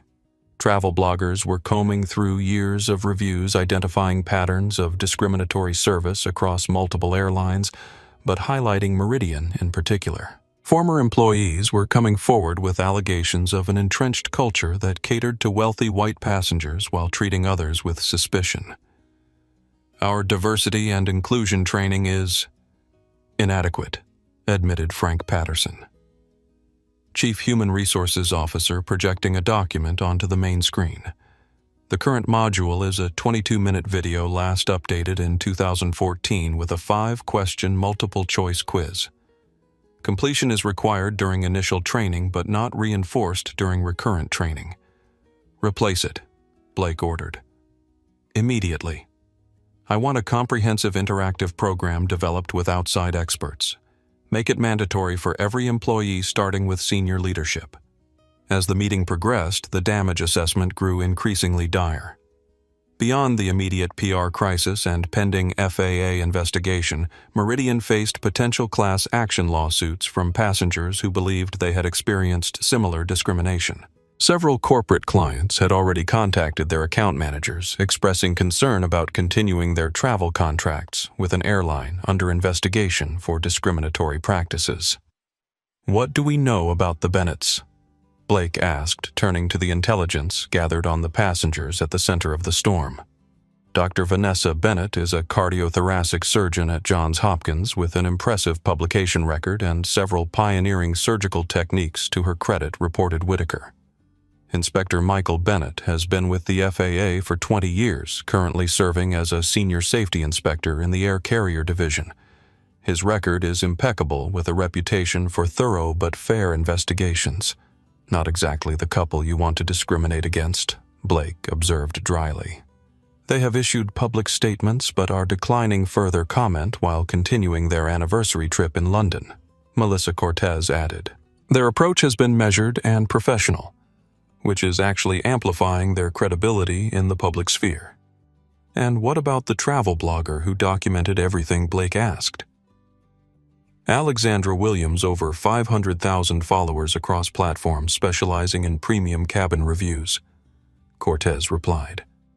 "She has published a detailed account of her observations, including specific instances of discriminatory treatment. Her audience is primarily affluent travelers, our core premium cabin demographic." Blake's jaw tightened. "So our most valuable customer segment is reading first-hand accounts of how we discriminate against black passengers in first class." Perfect. The meeting continued for hours as the crisis team developed response strategies. By late afternoon, they had formulated an action plan that Blake would present to the board of directors that evening.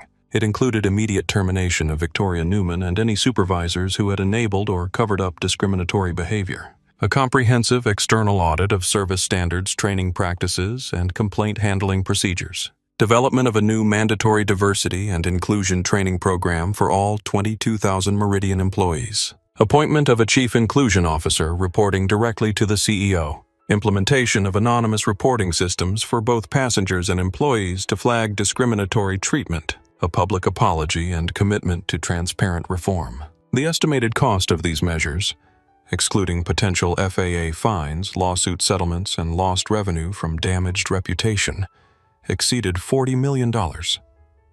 "It is a steep price," Blake acknowledged as the meeting concluded, "but the alternative is worse. We either address this decisively now, or we watch our premium brand deteriorate while fending off regulators and lawsuits for years. As executives filed out of the conference room, Blake stopped Sarah Mitchell, the VP of In-Flight Services. "Sarah, I need complete honesty here. Is this an isolated incident, or do we have a genuine cultural problem?" Mitchell hesitated before responding. "In 20 years with this airline, I have seen patterns. Nothing we have officially acknowledged, but yes, certain passengers receive different treatment based on how they look, especially in premium cabins. It is subtle enough to maintain plausible deniability, but consistent enough that minority passengers notice." Blake nodded grimly. "Then we deserve what is coming, and it is long overdue." That evening, Meridian Airways issued a public statement. Meridian Airways acknowledges and deeply regrets the discriminatory treatment experienced by Dr. Vanessa Bennett and Inspector Michael Bennett on our Flight 735. This incident represents a profound failure of our service standards and values. Effective immediately, we have initiated a comprehensive review of our training service protocols and corporate culture with particular focus on ensuring equitable treatment of all passengers regardless of race, gender, or background. Personnel directly involved in this incident have been placed on administrative leave pending investigation. We are cooperating fully with the FAA's inquiry and have engaged independent experts to help us identify and address any structural or cultural issues within our organization that may enable discriminatory behavior. To our passengers, employees, and shareholders, we have failed to uphold our commitment to equal treatment and dignity for all. For that, we sincerely apologize. The work of rebuilding trust begins today with concrete actions rather than mere words. The statement was met with skepticism across social media, but financial analysts noted its uncharacteristic directness and commitment to specific reforms. Meridian's stock price stabilized, though still significantly below its pre-incident level. In London, Michael and Vanessa Bennett had turned off their phones for a performance at the Royal Opera House, a planned highlight of their anniversary trip. They remained unaware that their experience had triggered a corporate meltdown across the Atlantic, one that would ultimately transform not just one airline, but industry practices worldwide. For Victoria Newman, who sat alone in her Atlanta apartment watching her career and reputation disintegrate on live television, the realization was still sinking in.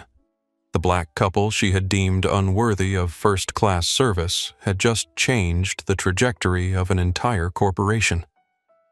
3 days after the incident on Flight 735, the Federal Aviation Administration's Office of Civil Rights launched its official investigation into Meridian Airways. What might normally have been a routine inquiry had been elevated to priority status with a team of 7 investigators assigned. The investigation headquarters was established in a secure conference room at the FAA's Eastern Region offices in New York. The walls were covered with timeline charts, service flow diagrams, and passenger complaint statistics. Digital displays showed the Meridian Airways route map and organizational hierarchy. Lead investigator Rachel Torres surveyed her team, a mixture of aviation safety specialists, civil rights attorneys, and data analysts. At 43, Torres had spent 15 years investigating regulatory violations across the industry. The Bennett case was rapidly becoming the most significant of her career. "All right, let us establish what we know definitively," she began addressing the team. Inspector Bennett has submitted his official report documenting 23 specific instances of disparate treatment on Flight 735. His account has been corroborated by statements from 5 other passengers, including a professional travel reviewer who provided photographic evidence of service discrepancies. She gestured to a screen displaying side-by-side images of meals served to different passengers in the same cabin, the stark contrast in presentation immediately apparent. Captain Andrew Palmer's statement confirms that he observed discriminatory behavior after being alerted by Inspector Bennett. 2 flight attendants, Luis Morales and Daniela Rodriguez, have provided testimonies indicating that the behavior displayed by Victoria Newman was not an isolated incident, but rather a pattern that was known among crew members. What about Meridian's initial response? Asked James Carter, the team's legal specialist. They have suspended Newman pending internal investigation, Torres replied.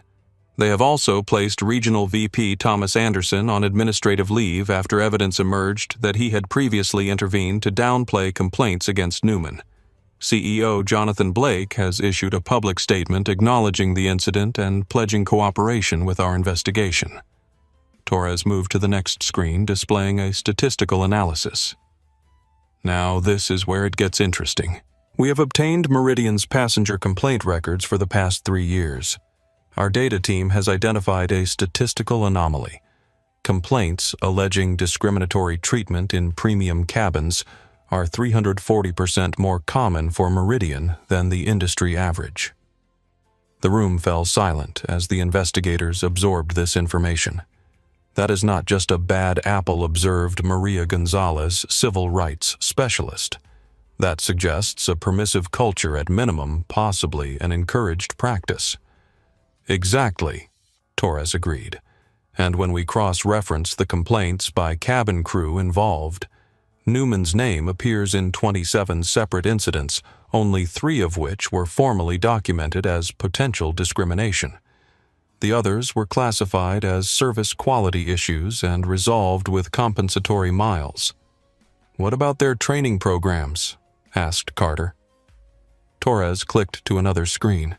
Meridian's current diversity and inclusion training consists of a 22-minute video last updated in 2014, followed by a basic quiz. It is required during initial training but not reinforced during recurrent training. In comparison, their service standards training for premium cabins is 12 hours of instruction with quarterly updates and annual recertification. So they spend 12 hours teaching flight attendants how to pour champagne correctly, but 22 minutes on treating passengers equally. Carter summarized. That speaks volumes about priorities. The investigation expanded beyond Flight 735 to examine Meridian's corporate culture more broadly. Interviews were conducted with current and former employees across divisions. The findings were troubling. A former flight attendant trainer revealed an unofficial customer profile for first-class passengers that was taught to new hires, describing typical premium passengers in terms that implicitly excluded minorities. A statistical analysis of random secondary screenings at gates showed that Black and Middle Eastern passengers were selected at rates significantly higher than their representation among Meridian's premium cabin travelers. Internal communications revealed that customer complaints about discrimination were routinely downgraded to service issues to avoid mandatory reporting requirements. 2 weeks into the investigation, Torres presented the preliminary findings to FAA Administrator Eleanor Richardson in Washington, D.C. The evidence indicates this is not an isolated incident involving one flight attendant, Torres concluded. Meridian Airways has demonstrated a pattern of discriminatory practices in premium cabins, inadequate training on equal treatment requirements, and a troubling habit of minimizing complaints related to discrimination. Richardson reviewed the report with a grave expression. Recommendations. We are pursuing a dual approach, Torres explained. First, specific penalties for the Flight 735 incident under 14 CFR Part 91.533 regarding discriminatory treatment of passengers. Second, a broader corrective action plan addressing the organizational failures that enabled this pattern of behavior. Potential fine range. For the specific incident, the statutory maximum is $250,000. Given the egregiousness of the violations and the fact that a senior Meridian employee attempted to threaten a passenger for reporting discrimination, we are recommending the maximum. Richardson nodded. And the broader corrective action. We are recommending a consent order requiring Meridian to develop and implement a comprehensive anti-discrimination training program for all customer-facing employees with annual recertification requirements. Establish an independent ombudsman office to handle discrimination complaints with direct reporting to the FAA's Office of Civil Rights for the next 3 years. Conduct quarterly audits of service quality across passenger demographics with results published publicly. Implement anonymous secret passenger testing to identify and address discriminatory practices. The estimated compliance cost for Meridian would exceed $18 million, not including the specific penalty for Flight 735. Richardson considered the recommendations. This will send shockwaves through the industry. Yes, ma'am, Torres agreed. But the evidence supports it, and frankly, it is overdue. Inspector Bennett's involvement makes this particularly sensitive, Richardson noted. We need to ensure the investigation is beyond reproach. Have we addressed any potential concerns about conflict of interest? Inspector Bennett recused himself from any investigative role immediately after filing his initial report. Torres confirmed. His sole involvement has been as a witness providing his account of events, the same as any other passenger would. All investigative work has been conducted independently by my team. Good, Richardson approved.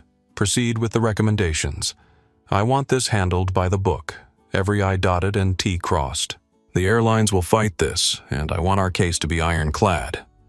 The FAA's preliminary findings were delivered to Meridian Airways on a Wednesday morning 3 weeks after the incident. The 78-page document detailed specific violations and outlined the proposed penalties and corrective actions. Within hours, Meridian's stock dropped another 5% as the market reacted to news of the potential $250,000 fine and costly mandated reforms. Industry analysts noted that the financial impact extended far beyond the monetary penalties. The reputational damage and required operational changes represented a significant long-term cost. CEO Jonathan Blake convened an emergency board meeting to address the findings. The boardroom atmosphere was tense as directors confronted the full implications of the investigation. The FAA's assessment is damning, Blake acknowledged, but I have reviewed the evidence myself and I cannot dispute their conclusions. We have a problem, not just with individual employees but with our culture and systems. What are our options? Asked Board Chair Elizabeth Montgomery. We can fight it, which would mean years of litigation, ongoing negative publicity, and potentially even more severe penalties if we lose, Blake replied. Or, we can accept the findings, pay the fine, implement the required changes, and try to get ahead of this by demonstrating genuine commitment to reform. The board debated briefly before reaching consensus. Meridian would accept the FAA's findings and proposed remedies while implementing additional voluntary measures to demonstrate their commitment to change. The airline's formal response acknowledged the violations and accepted responsibility without qualification, a rarity in an industry accustomed to fighting regulatory actions. Meridian agreed to all proposed corrective measures and announced several additional steps. Creation of a new executive position, Chief Diversity Officer, reporting directly to the CEO. Formation of a passenger advocacy council including diversity experts and frequent travelers from underrepresented groups. Revision of performance metrics for cabin crew to explicitly include equitable treatment measures. Publication of an annual inclusion report detailing progress and ongoing challenges. The response was calculated to demonstrate that Meridian was treating this as a watershed moment rather than a public relations problem to be managed. For Victoria Newman, the regulatory consequences were career-ending. The FAA formally revoked her flight attendant certification, an extremely rare action typically reserved for safety violations or criminal conduct. The revocation effectively barred her from working as a flight attendant for any U.S. carrier. Thomas Anderson, the regional VP who had protected Newman, resigned rather than face termination. Internal documents revealed he had regularly buried discrimination complaints against multiple flight attendants, describing them in one email as diversity noise that distracted from real service issues. 6 weeks after the incident, Michael Bennett received a secure email from Rachel Torres summarizing the investigation's outcomes. The message was professional but included a personal note at the end, Inspector Bennett. While I know this was not how you and Dr. Bennett intended to spend your anniversary, your willingness to document and report these violations will have lasting impact. Some changes only happen when the right person witnesses the wrong behavior at the right time. Thank you for your service to the FAA and to the flying public. In London, where they had extended their stay to avoid the media attention in the U.S., Michael shared the email with Vanessa over dinner at their favorite discovered restaurant, a small Italian place in Notting Hill where they had become regulars. "So it is official," Vanessa observed after reading Torres's message. "Organization-wide change from one flight." Michael nodded, taking a sip of his wine. "One flight where they picked the wrong passengers to discriminate against." "Do you think it will last?" Vanessa asked. "These changes, I mean. Or is this just crisis management that will fade once the spotlight moves on?" Michael considered the question. "The regulatory requirements will ensure compliance for at least 3 years. Beyond that, it depends on whether Meridian truly embraces the cultural change or just goes through the motions." "I suppose that is true of any institutional reform," Vanessa reflected. "Real change requires more than new policies. It requires new perspectives." As they finished their meal, Michael's phone buzzed with a notification from the FAA secure messaging system. It was a brief update from Administrator Richardson, Inspector Bennett. "Following our investigation into Meridian Airways, we are expanding our review to include service standardization across all major U.S. carriers. Your experience has highlighted industry-wide issues that warrant broader examination. Thank you for your professionalism throughout this process." Michael showed the message to Vanessa, whose expression shifted from surprise to satisfaction. "So this goes beyond one airline," she said. "It could change the entire industry." "It is a start," Michael replied. "Not a solution, but definitely a start." As they walked back to their hotel through London's rain-washed streets, they reflected on how their anniversary trip had transformed into something neither of them had anticipated, a catalyst for change that extended far beyond their personal experience. The regulatory consequences of Flight 735 would ultimately reshape not just one airline's practices, but industry standards for equitable treatment. What began as microaggressions against 2 first-class passengers had escalated into a moment of reckoning for an entire sector. For Meridian Airways, the path forward was clear but challenging rebuild, not just policies and procedures, but the fundamental culture that had allowed discrimination to flourish beneath a veneer of premium service. 6 months after the incident on Meridian Airways Flight 735, Victoria Newman stood behind the counter of Hudson News at Atlanta's Hartsfield-Jackson International Airport, arranging travel magazines on the display rack. Each glossy cover featured luxurious airline cabins she would never again work in. At 47, with her flight attendant certification permanently revoked, Victoria had struggled to find employment. Her name and face had become recognizable after weeks of media coverage, her actions dissected across news programs and social media. The Meridian discrimination incident, as it was now called in industry circles, had made her virtually unemployable in customer service roles. The Hudson News position had been a last resort, minimum wage work at the very airport where she had once strutted confidently in her Meridian uniform. The cruel irony was not lost on her. She now sold overpriced snacks and magazines to the same premium passengers she had once served champagne to at 35,000 feet. The final indignity came on a Tuesday afternoon when she looked up to see a familiar face approaching the counter, Luis Morales, her former junior colleague now wearing the senior flight attendant uniform of Delta Airlines. Victoria, he acknowledged his tone neutral as he placed a bottle of water and protein bar on the counter. "Luis," she replied stiffly, $7.84. As she rang up his purchase, Luis hesitated, then spoke quietly.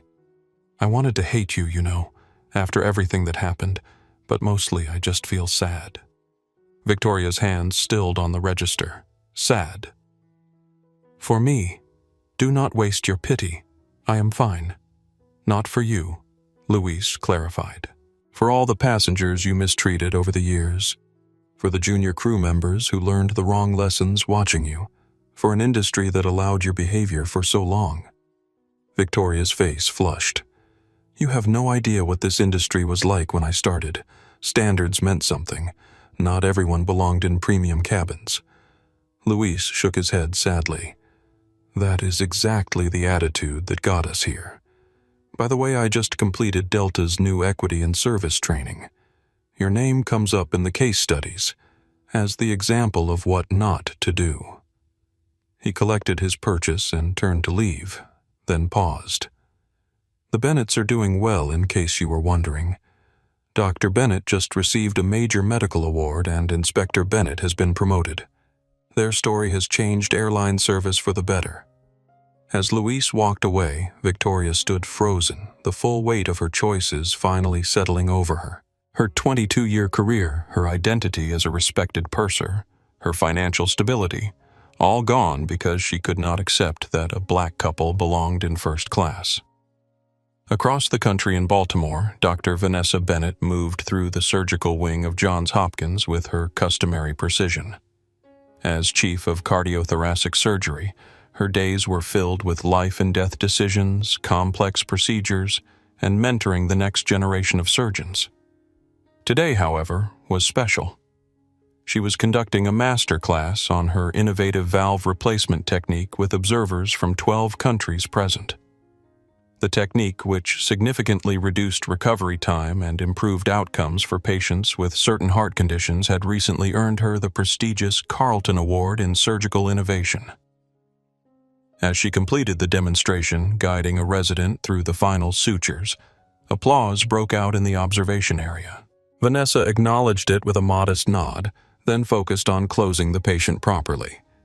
Later, as she removed her surgical gown in the attendings' lounge, her colleague, Dr. James Wilson, approached. "Brilliant work today, Vanessa. As always." "Thank you, James. I was in London last week for the European Cardiac Society meeting," he continued. "Your name came up repeatedly, not just for your surgical innovations." Vanessa raised an eyebrow questioningly. "The Meridian incident," James clarified. "It has become something of a rallying point for discussions about discrimination in professional spaces. Several colleagues shared similar experiences with airlines and hospitals." Vanessa sighed. "That was not my intention. We just wanted equal treatment on our anniversary trip." "Sometimes the most important changes come from people who were not looking to create them," James observed. "By the way, I flew Meridian on the way back. The difference in service culture was noticeable. The flight attendant actually addressed me as Dr. Wilson without assuming I was traveling with a white physician." Vanessa smiled. "Small victories." "Not so small," James countered. "Institutional change rarely happens without a catalyst. You and Michael provided that." In Washington, D.C., Michael Bennett settled into his new office at FAA headquarters. The promotion to Deputy Director for Regulatory Compliance had come through 3 months earlier, accelerated by his handling of the Meridian incident and the subsequent industry-wide service review he had helped initiate. His new position gave him oversight of enforcement actions across multiple divisions, including the Office of Civil Rights. On his desk sat a framed photo from his wedding day 20 years earlier. Vanessa, in her elegant gown, looking at him with the same confident brilliance that had captured his heart at Howard University. A knock at the door interrupted his thoughts. Rachel Torres entered carrying a tablet. "The quarterly compliance reports are in," she announced. "You will want to see this." Michael gestured for her to continue. "Passenger complaints alleging discriminatory treatment are down 62% industry-wide since the implementation of the new service standards. Meridian specifically shows an 89% reduction." "Impressive," Michael acknowledged. "And the anonymous testing program." "Even better," Torres replied. "Our undercover evaluators found statistically insignificant differences in service quality across demographic groups on 94% of monitored flights. 6 months ago, that figure was below 40%. Michael nodded, satisfied but cautious. "It is a strong start.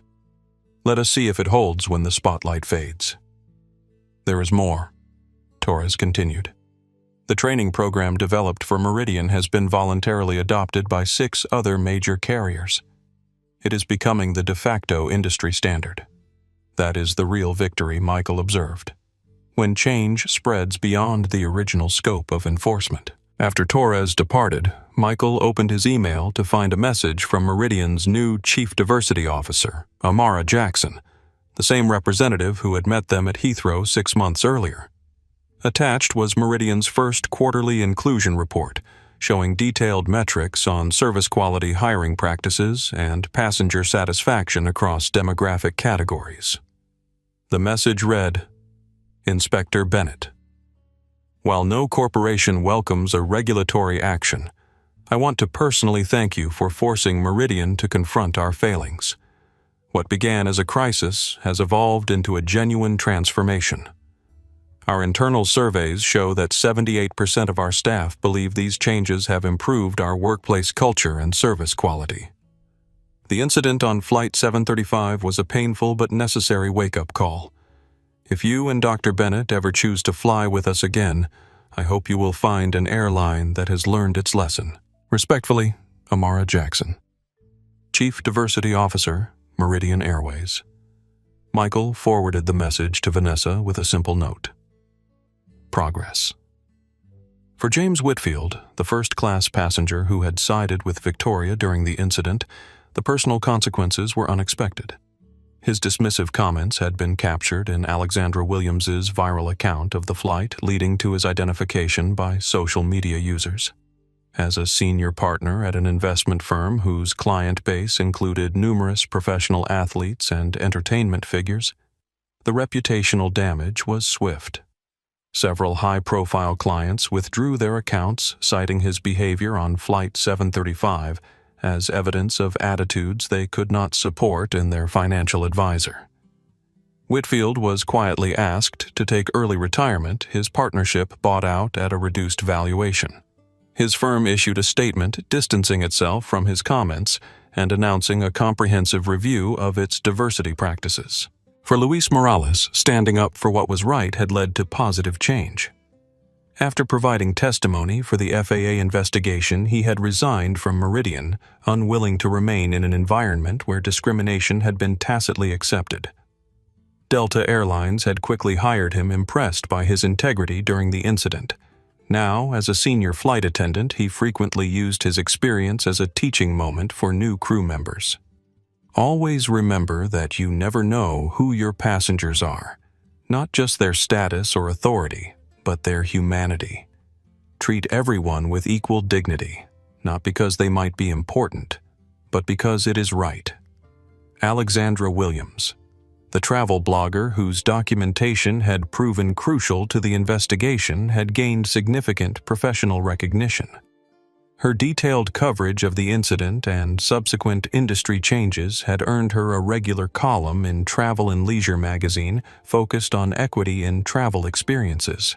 For the Hoffmans, the older white couple who had received preferential treatment on Flight 735, the incident had been enlightening.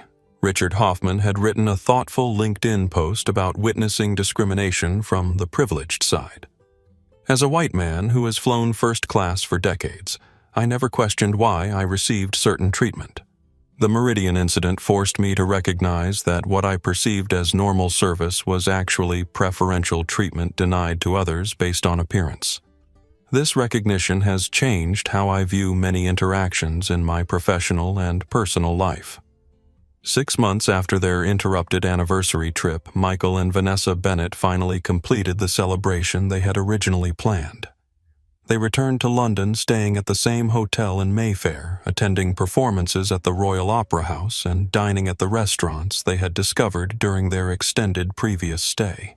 This time they flew United Airlines, where the service was impeccably equal for all first-class passengers. When the flight attendant discovered they were celebrating their anniversary, she arranged for the entire cabin to toast them, a gesture of genuine warmth that highlighted how service could be both premium and equitable. On their final evening in London, they strolled along the Thames embankment, the city lights reflecting on the water. Vanessa linked her arm through Michael's, leaning against his shoulder. "You know, despite everything that happened, I am glad we took that Meridian flight," she said thoughtfully. "Really, even with all the drama." Even with that, she confirmed. "For 20 years I have been fighting these battles in medical settings, being mistaken for the nurse having patients request the real doctor, watching less qualified white colleagues advance faster. You have faced similar challenges at the FAA. We have both learned to pick our battles carefully.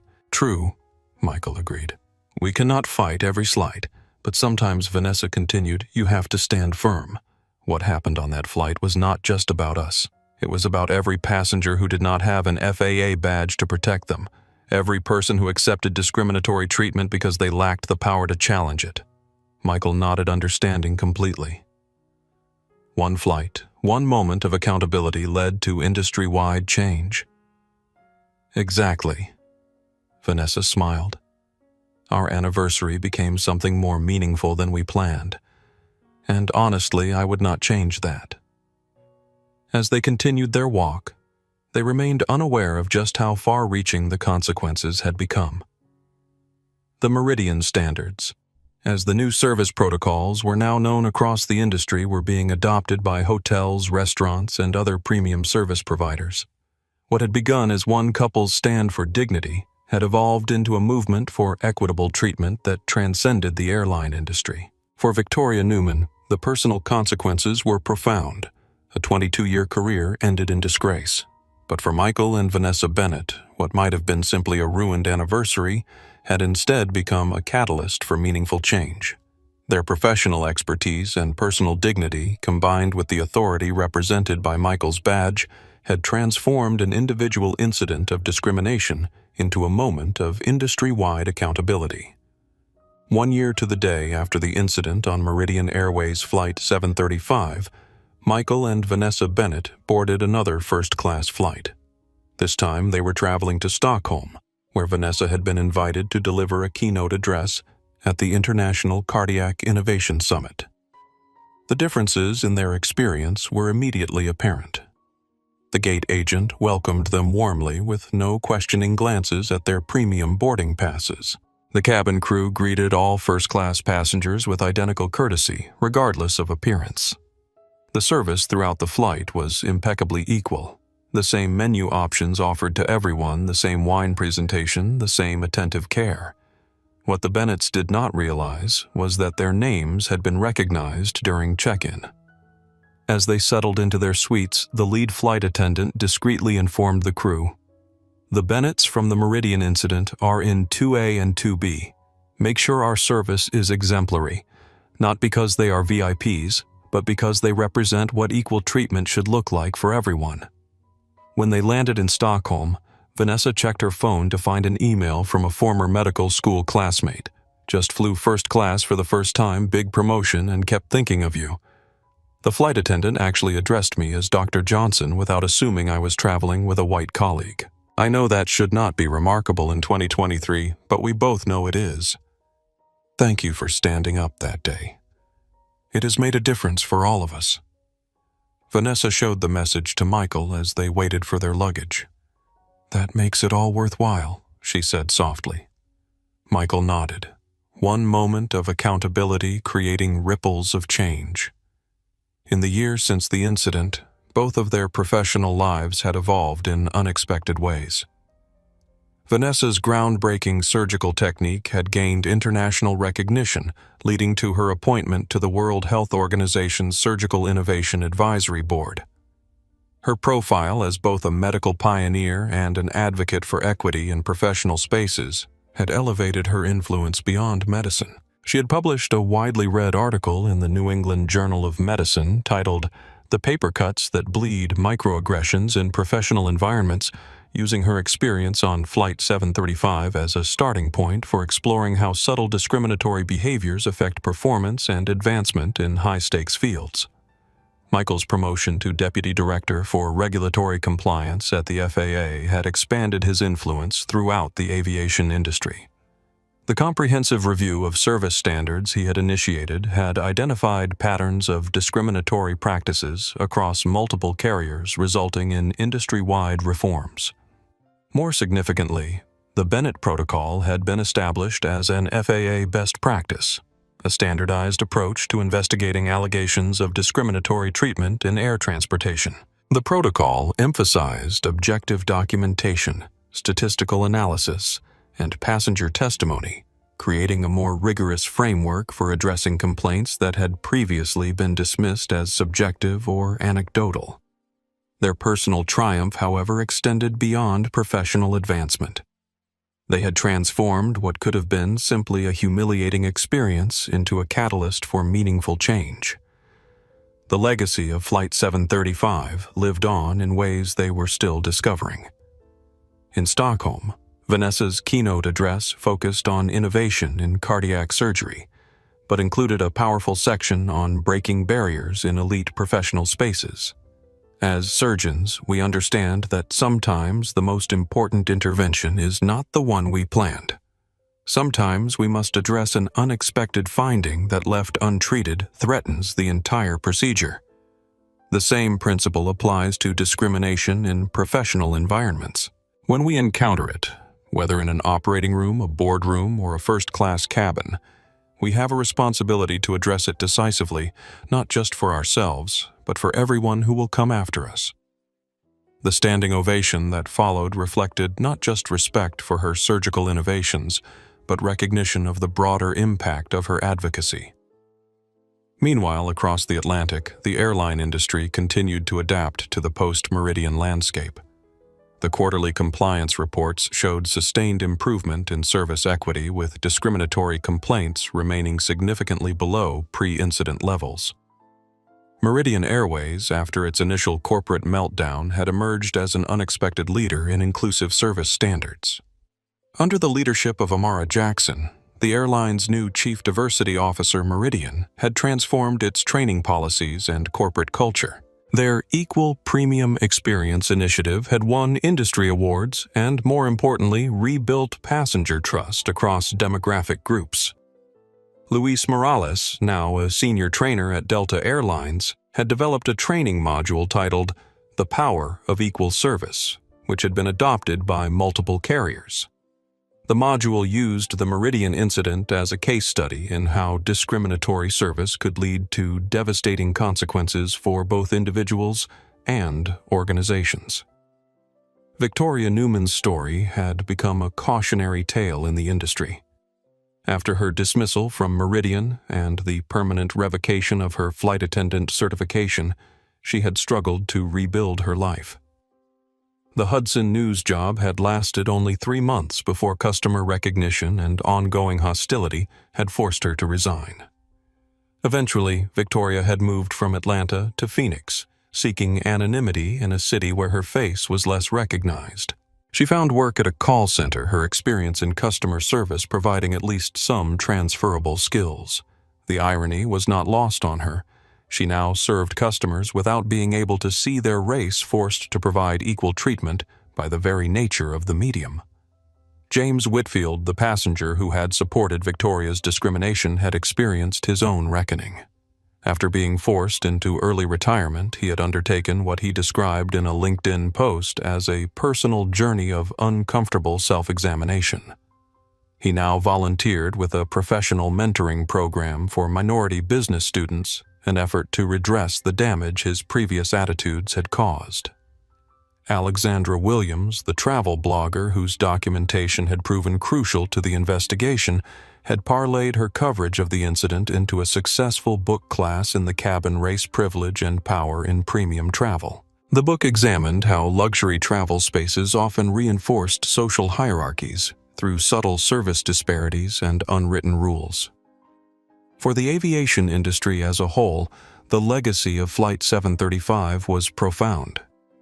The FAA's expanded review had resulted in new regulatory guidance on non-discriminatory service, making equal treatment a safety compliance issue rather than merely a customer service concern. Airlines now faced potential certification consequences for persistent patterns of discrimination, not just public relations challenges. The most significant change, however, was cultural. Flight attendants across carriers reported a shift in how service equality was prioritized and measured. Anonymous testing programs regularly evaluated treatment across passenger demographics, with results tied to performance reviews and compensation. As Michael and Vanessa settled into their hotel in Stockholm, they reflected on this unexpected legacy. What had begun as a simple anniversary trip had evolved into a watershed moment for equity in premium travel. "We never set out to be activists," Vanessa observed, gazing out at the Swedish capital's waterfront. "We just wanted the champagne we paid for." Michael laughed. "Sometimes the most powerful statements are the ones we make simply by insisting on being treated with dignity." "Do you think it will last?" Vanessa asked. "The changes, I mean." Michael considered the question. "Some will. The regulatory requirements ensure that. But the deeper cultural shift, that depends on whether people genuinely understand why it matters, not just that they have to comply. Like medicine," Vanessa noted. "You can mandate hand-washing protocols, but real change happens when doctors internalize why it is essential, not just follow rules to avoid penalties." "Exactly," Michael agreed. "But I am optimistic. The conversations happening now are different than they were a year ago. People who never had to think about these issues are thinking about them. That is where real change begins." As they prepared for dinner at one of Stockholm's finest restaurants, Vanessa received a text from a colleague at Johns Hopkins. "Just saw a segment on CNN about the 1-year anniversary of the Meridian Moment, as they are calling it. Your quiet dignity in the face of discrimination has become a case study in effective response. Proud to call you a colleague and friend." Attached was a link to a CNN special report titled, "The Badge Moment 1 Year Later." The segment explored how a single incident of discrimination had catalyzed industry-wide reform, featuring interviews with airline executives, regulatory experts, and passengers who had experienced similar treatment. Michael and Vanessa decided to watch it later, not wanting to revisit the incident during their evening out. This trip was about celebrating Vanessa's keynote address, not reliving past injustices. As they dined that evening on exquisite Scandinavian cuisine, they remained focused on the present and future, not the incident that had unexpectedly defined the past year. The triumph was not in the publicity or recognition, but in the knowledge that they had stood firm for a principle that extended far beyond their personal comfort.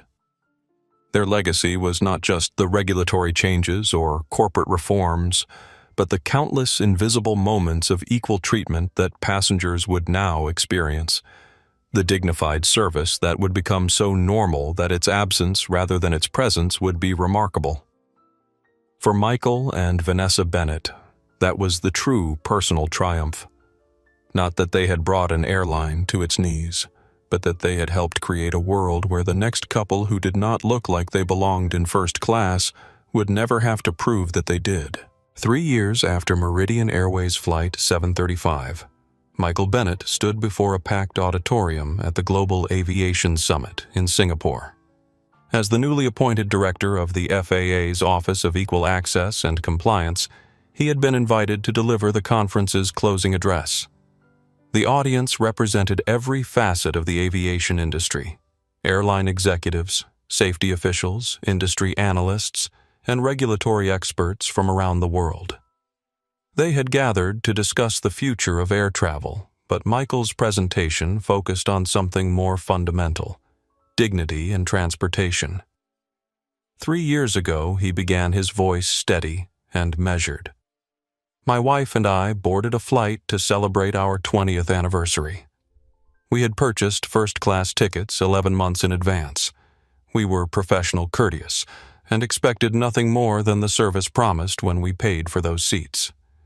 The room was silent, most attendees familiar with the now famous incident. What followed was a methodical attempt to erase us from a space where someone decided we did not belong.